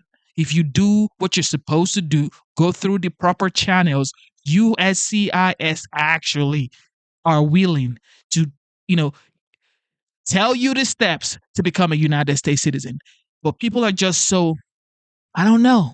Why would you be here for 20 years, 25 years, and then you complain about, well, Trump is the bad guy? No, you go follow the law. Follow the law and be a documented person.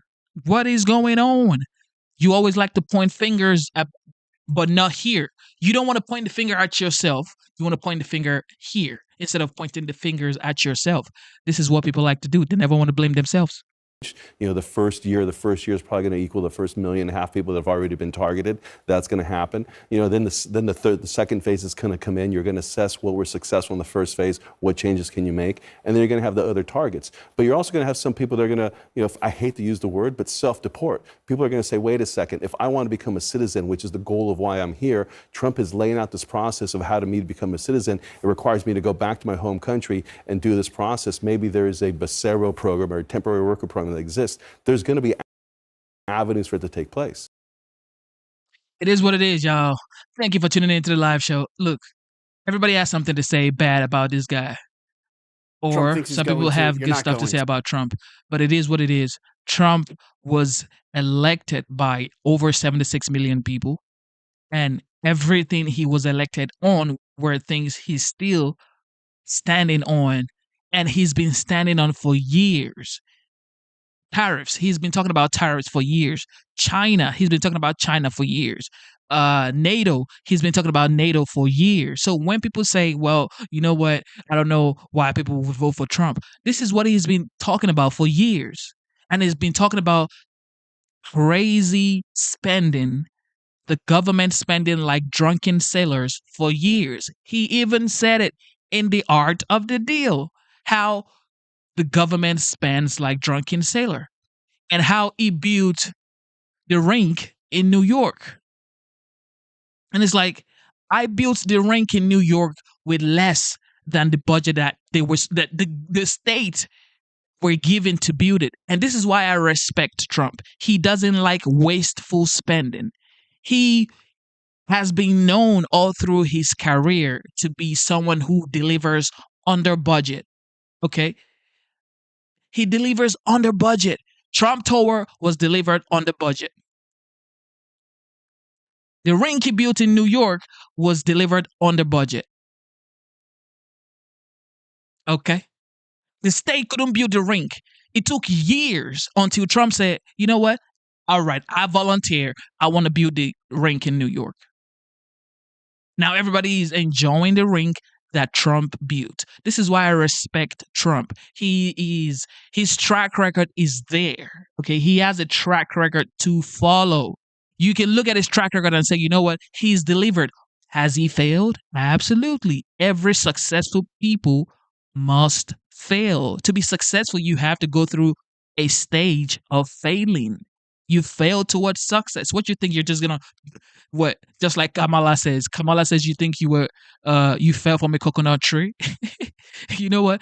To win in life, you have to fail, and that's what Trump did. He failed so many times, and guess what? He is an American dream. Guess what? Obama said Trump is the definition of the American dream. Go search it out. Obama said this years ago before he even knew he was going to be senator. He said Trump is the definition of the American dream. Feel me? So this is why I rock with Trump. I've been rocking with Trump for like forever because this man, he's been the same person for years. He spoke about China for years. Spoke about the United States being the power of the world if only we can harness the power within. So, look, guys, everybody has their own opinions and you know, convictions or whatever. But the fact is, if you do your due diligence on Trump, and then somebody was asking if I have read The Art of the Deal.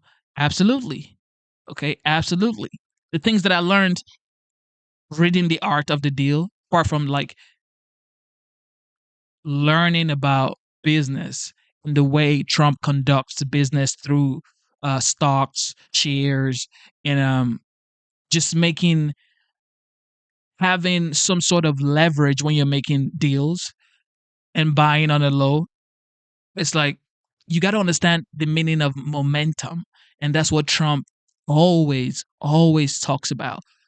Keep your momentum. When you get momentum, first of all, you have to build momentum, okay? Then you keep it. You never want to lose momentum. And this is why I respect Trump. Ever since he's been building his momentum, he keeps it and he keeps on going with that momentum. He never stops. He never stops. And that's why he says every time, do not quit. Never quit. Never give up. Okay? Keep going regardless of what's going on in your life right now. Keep on moving forward. Never stop moving forward. All right? Never stop moving forward. Never quit. Things may be hard for you today, just like things were hard for Trump in the 90s. That's why Trump says survive until 95. Survive until 95. And guess what? He is the president elect right now. So you can go through bad times, tough times. However, it's like if you don't give up, if you keep going, if you keep fighting, keep pushing, you never quit, you keep upgrading your skills, you enjoy what you do. And that's another thing Trump talks about in the book. Enjoy what you do. Okay? Enjoy what you do, and you would never have to work another day in your life. I know it's like cliche everybody talks about, you know what, enjoy what you do so you never have to work a day in your life. But it's actually facts. Okay? It's actually true. If you enjoy what you do, you would really truly enjoy the hard work. You would enjoy the bad days because you know that this is my life. This is what I enjoy doing. Win or lose, you will keep doing it. Okay, and this is why Trump is very successful. A lot of people are going to say, well, he's not successful. His casino tanked. Trump University tanked. Well, you can say all of those tanked. But what about all the properties he has around the world? This man has been a billionaire since like the 80s, late 70s, 80s. Like, if you go read the book, The Art of the Deal, Trump talks about how his father would, go pick nails from buildings he was building. He would pick like the stuff that were left. He never wanted anything to go to waste. Like his father wanted to send pesticide to his uncle because Trump's uncle was like a scientist. He wanted to send the pesticide to his uncle to make pesticides because he wants to save money. This is Trump's background. He is not a wasteful spender. This is why he brought Elon Musk and Vivek into the administration, Department of Government Efficiency, to make sure that they stop the crazy spending going on in the government, because this is Trump. He doesn't like wasteful spending. He doesn't like you owing money. That's why he's saying, you know what, we're going to pull out of NATO because people are not paying their fair share. And people are saying, well, Trump doesn't want to be with his ally. No, if the allies are not paying their fair share, what do you expect?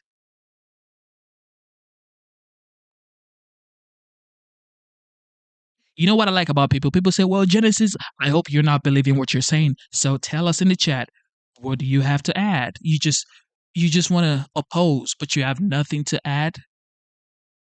Can you be a constructive criticizer? Like, you want to criticize me, I get it. Okay, I get it. You can never be doing stuff and then not get criticized by people who don't have profile pictures on YouTube. But it's fine, like, I have the confidence to put my face here and talk. And English is not even my first language. Just think about that. English is not my first language. I wasn't born in the United States. I came to the United States about 9 years ago. I became a United States citizen. I came through the legal channel. I went through Homeland Security. I went through USCIS. I got to the United States. I worked my butt off, still working my butt off today, and I am trying to contribute into the society any little way that I can. And people without profile picture on YouTube come up here and talk BS with no constructive thing to say. But I get it. People must talk. But it is what it is. Okay. Anyway, instead of looking for perfection, seek for consistency. Never give up on yourself. Never give up on your dreams. Never give up on God. Believe in yourself. Believe in your dreams. And believe in God. It is your boy Genesis. You know what? If anything you take away from this, stay strong. Stay strong. Stay strong. And never, ever give up.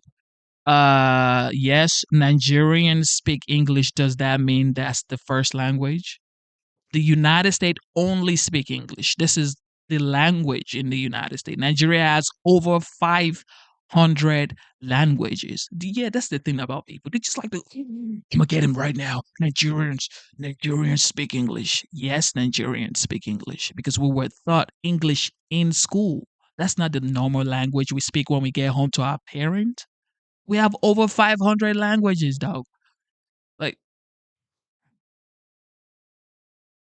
when you get home here in the United States, if you are an American, born in America, your parents were born in America, when you get home, you speak English. When you get to school, you speak English, except you like take Spanish classes or French classes.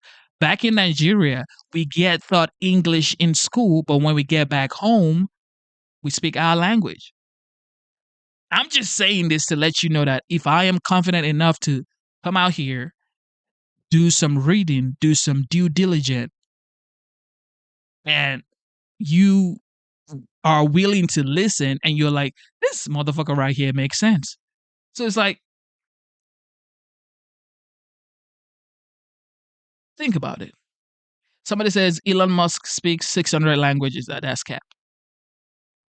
That's straight up cap. No, I'm not Asian. I was born in Nigeria and I moved to the United States. Anthony says you're a great new American. You speak truth, but more importantly, it's Trump style logic. Yeah. Trump can barely speak English. That's why I team Elon all the way. What you mean, Trump? Trump is probably one of the most eloquent, skillful communicator I've heard speak English. Come on, man. Don't play with Trump. Yeah, man. Put your steez in the chat, man. Put your steez in the chat, cause y'all want put your steez in the chat, y'all. This guy right here, or this girl right here, I don't know, like many bilingual speakers.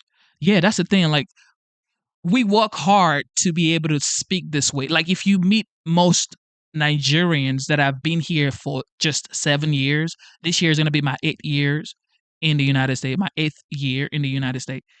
They have very thick accent, like absolutely thick accent. Of course, I have an accent. You can hear it if you listen carefully. Of course, you can hear my accent. However, it's like my accent isn't that bad because I read. Okay. I read, and I speak a lot. So doing these shows, actually, I'm gonna just tell y'all one secret. The reason I started YouTube and started talking was because I wanted to improve my spoken English. Because, like I said, English is not my first language. But I've spoken with people like most American who are like, business owners. They're so um rooted, and they're so business minded, and they know things about taxes, insurance, credit, life insurance, and all that stuff. Okay. When I talk to them, they're like, yo, Genesis, how did you learn to speak this way? And I'm like, because I read a lot. I read a lot. I listen to a lot of audiobooks and put myself out there to be able to make a lot of mistakes. Okay, people hide from making mistakes. People don't want to make mistakes. People want to be, I want to be perfect. F being perfect. You could never be perfect. I mean, you could try, but you can never be perfect. You can never be perfect. You can never, ever be perfect. You just have to learn. Put your head down, learn. Don't think you know everything. Okay? That's why I like to read. All right? I just like to put myself in the shoes of different people, learn from them, and don't be afraid to take risks. Okay? Put yourself out there. You can fail. People can laugh at you. People have laughed at me doing live streams like, what are you saying, bro? You don't even you're not even articulate, bro. What? Come on, man, bro. You're not even American. Yes, I am American. Okay. I'm a naturalized American, and I got my United States passport. I got my United States citizenship over 2 years ago now. So it's like, relax. Okay. Relax. Billions, it's pretty amazing. Trump can barely speak English, according to you, but the whole world understands it. Man loves it. And yeah, that's the thing. Like, people want to talk about how Trump is this or that, but the whole world are like so happy right now that he is the president of the United States. Like, Americans, some Americans, like 74 million people who voted for Kamala, don't want Trump to be the president of the United States for sure. However, it's like the world actually, they have this great relief that Trump is the president of the United States. What do we have here? Most expensive state. What do we have? Trump does not. Da, da, da. Okay. So when you say people, I can hear the Nigerian accent. You can hear the Nigerian accent. Absolutely. I have many Nigerian friends, and they have a Nigerian accent, but they can speak English very well. I can go to Nigeria and speak English, and everyone will understand me. I don't think so, my dog. I don't think so. I am a Nigerian, okay? Except you speak, because everybody speaks differently, okay? Like, when I got here and I pronounce things, people are like, "What did you say? Can you say that again?" Because I schooled here in New York, and it's like, I'm talking, and these people are like, "Can you say that again? Can you say that again?" Because we pronounce things or words differently, okay? I'm not talking about people who schooled in UK or schooled in, maybe had the opportunity to school in Australia or somewhere in Europe or somewhere in the United States because their parent had the opportunity for them to travel. I'm not talking about those Nigerians. I'm talking about people who've never been outside Nigeria, who are like full grown Nigerian. When you hear them speak, you can hear the craziest accent. Of course, we speak English, like I said, because we're taught English in school. However, it's like broken English. It's not. I mean, we're smart people. There's no conversation around that. Like, it's known Nigerians are very smart people. However, it's like the English we're being taught in school is not the same. The pronunciation is different. That's the word. The pronunciation is different. Okay. Just like you guys talk faster here, we talk slower back home. And well, I've always been a fast talker anyway. And yeah, that's why. But with that being said, do you guys have any questions for me before I leave? Because we might be leaving right now. I love you. I love you, my chocolate brother, especially since you love Trump. My boy. Somebody says Igbos are smart. Igbos are smart in Nigeria. Igbos are like known for business. Igbo brothers, you probably have a lot of Nigerian friends, or maybe are related to a Nigerian. I don't know. but Igbos are very smart people when it comes to business. I mean, it's like a myth. Okay, it's like a myth. People say, well, a lot of Igbo people are smart people when it comes to businesses. It's the same thing with Yoruba because I am like back home. I would be considered a Yoruba guy. Okay, because my mom is a Yoruba woman, my dad is a Yoruba man. May he so rest in peace. Um, yeah, I am a Yoruba guy, but Yoruba people are known to be very, man, how would I put it now? It's like we do businesses, but we're like we just like to learn a lot and have a good time in life. Okay. And people always say Yoruba demons. Like we are, I mean, this is just a myth as well. They say Yoruba man likes women. Okay. This is just myth. Okay. They say don't date a Yoruba guy because if you date a Yoruba person, you get your heart broken. This is just myth as well. Uh, Nigerians are my brothers from another mother. When I was 18, a man named Henry spoke with a heavy Nigerian accent. Absolutely. Give me a job and I was able to support my family. Shout out to Lil Vegas.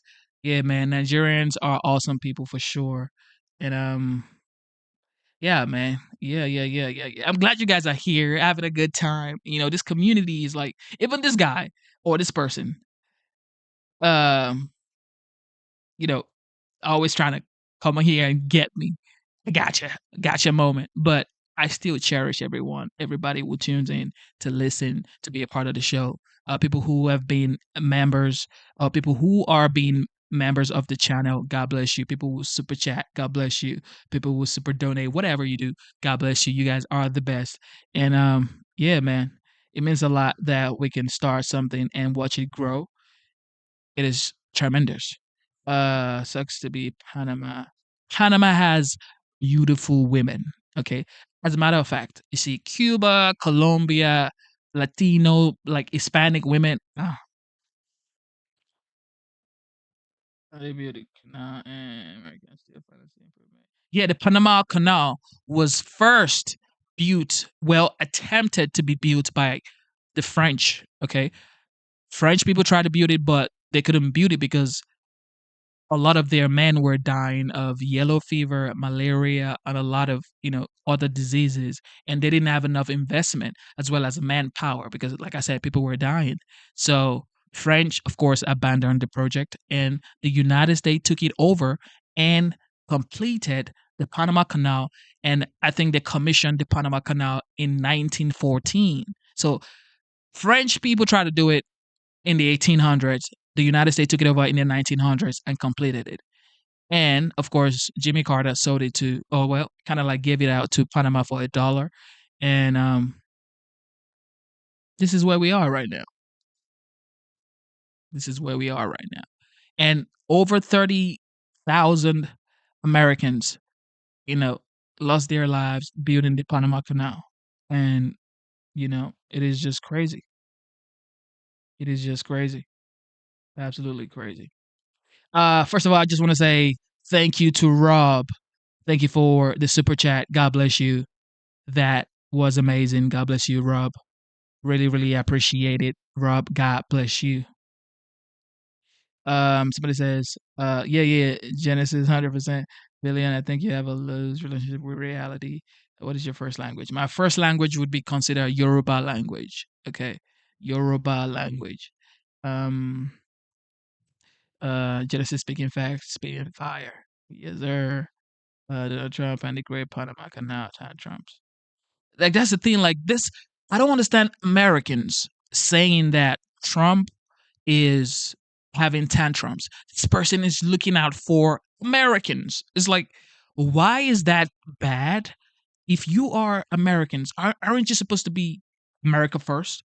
You finally have a president who is saying America first, and you don't like it.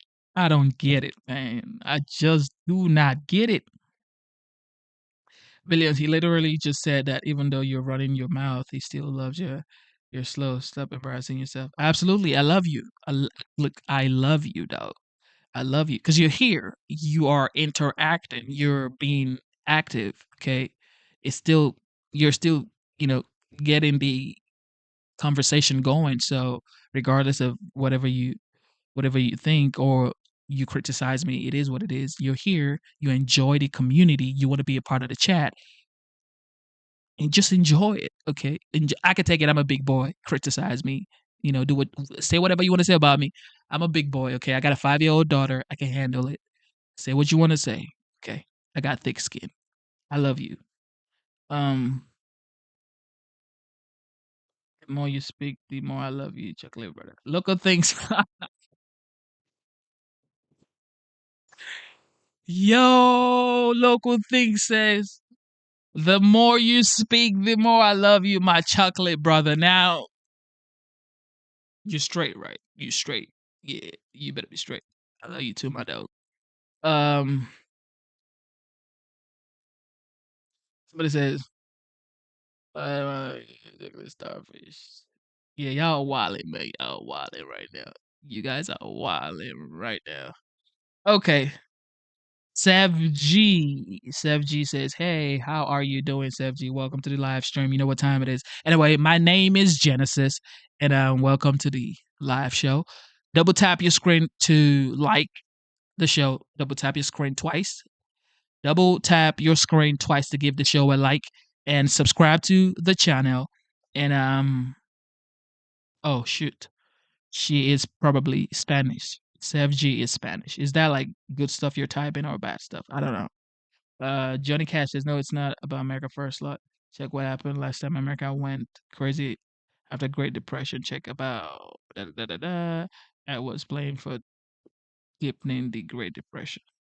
Yeah, Johnny Cash, you need to do more reading. But even about the tariffs, people talking about tariff is bad. No, actually, tariff is not bad. If you go back in time, the United States actually made more money, survived on tariffs. That's why it's good to do a little, digging and reading. You just learning about history. The United States history, tariff was the way they made a lot of money. Okay. Tariffs were ways to make a lot of money back in them days. But now it's like tariff is bad because, oh, the media tells you tariff is bad. But actually, tariff isn't that bad. Okay. Of course, it's like a negotiation skill, or tool rather. It's a negotiation tool. However, it still ways for the country to make money. All right. So we have all the materials, build everything we need, and we don't need anybody else. No, that's not what you look. America first doesn't mean you don't need anybody else. Come on. What are you saying? America first just mean look out for Americans first. That's what it means. It doesn't mean you have everything you need to survive by yourself. And it also means people in NATO, the countries in NATO, pay up. So if you owe money and you're not paying your fair share, so the United States is just supposed to subsidize you. Come on, you're gonna have to pay your fair share. Carry your cross and pay your fair share. And that's what is going on with what's their name? What's this country in, let me see, Denmark, Greenland. Okay, this is what is going on with Greenland right now. Denmark isn't paying their fair share in NATO. So Trump is like, well, we're going to figure out how to get this money from you. So that's why he's talking about Greenland. Okay, shout out to Joshua. Joshua says you enunciate very well, my brother. I agree with everything you say, and you speak very well. Thanks for teaching me about immigration. Shout out to Angie with cats. Shout out to Angie with cats. Shout out to Joshua. God bless you, my brother.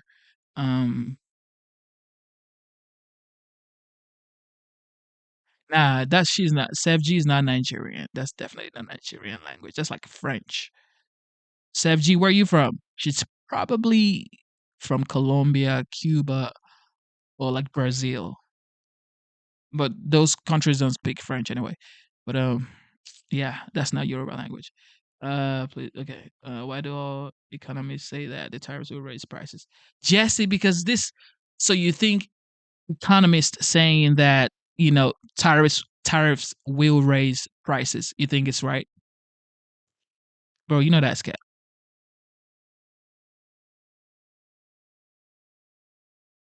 No, you would not choke yourself, bro. Those same people said Joe Biden was going to be better than Trump. Those same people told you Kamala was going to be a better candidate than Trump. Come on, you cannot trust these people. Come on, you know that.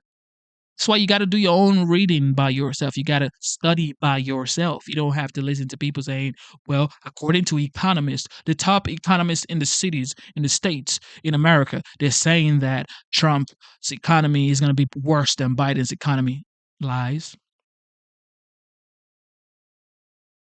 Yeah, that's the thing, local things. Yeah, it's usually nameless people from different cities, and they're going to say, well, the top economist in the United States says Trump's economy is going to be the worst ever in decades.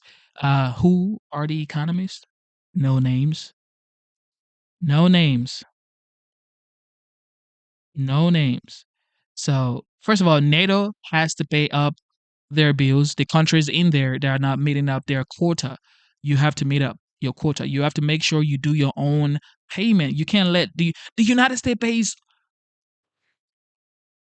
The United States basically look. Shout out to YouTube, but the United States basically owns NATO at this point because the United States pays a lot.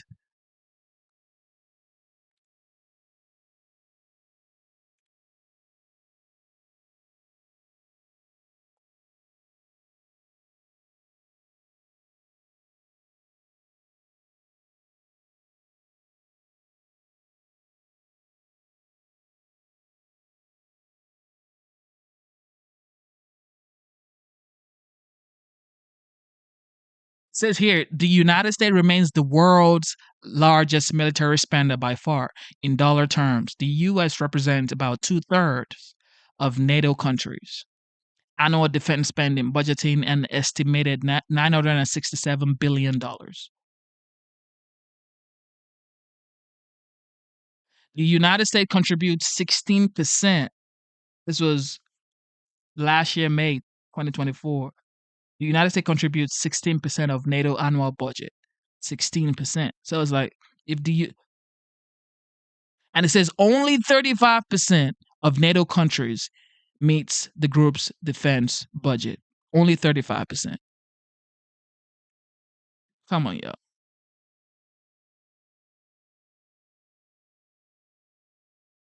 Say 5-4, fuck around and fight now. Yeah.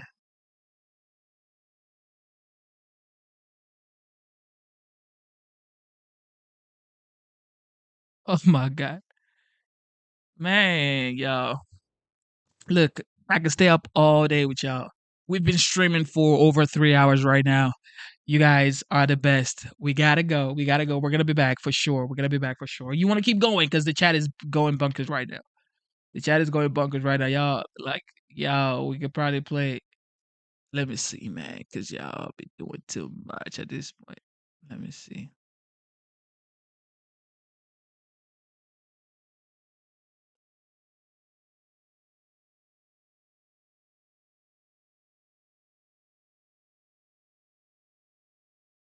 Yes. Shout out to Crazy Horse. Shout out to Crazy Horse, man. The United Nation, for sure, and NATO, Trump is definitely going to just say, you know what? We're leaving both behind. It's almost going to be like for real. He's going to leave both behind. I mean, people look, man, I don't know why people act this way at all. I just don't know why. Why wouldn't you want the United States first? Isn't that what you should be fighting for? America first? Huh? Shouldn't it be America first?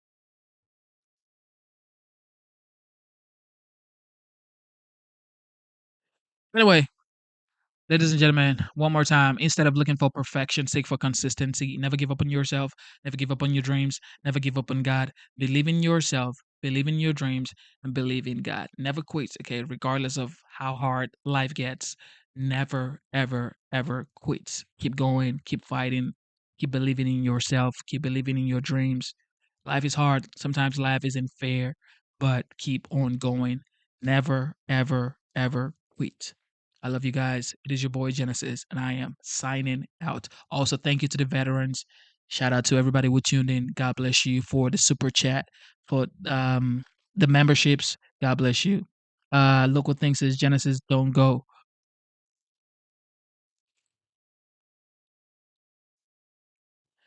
Like I said, I don't want to go, but yeah, boy, got to go. It is 7:16 a.m. It's a Saturday, okay? Um, oh, well, let's hope so. Yo, daughter is smarter than she's definitely smarter than I am. My 5-year-old is definitely smarter than I am. And that's a compliment, by the way. Thank you.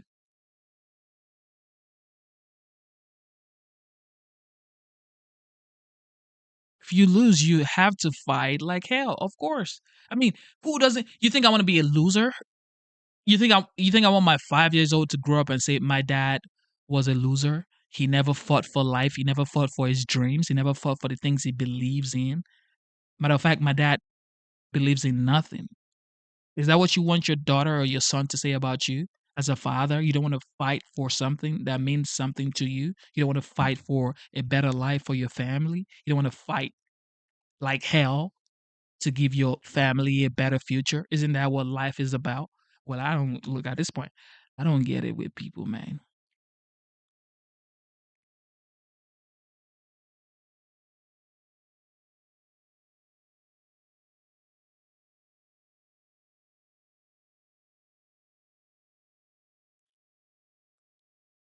Okay.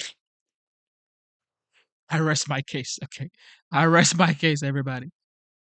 I rest my case. All right. Because common sense is not common. I can tell you that much.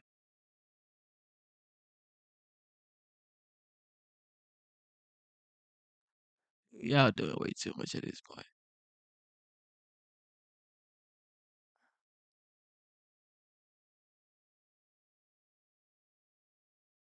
All right. I love you guys. I gotta go. Local things. I promise you I'll be back. I'll be back today, okay?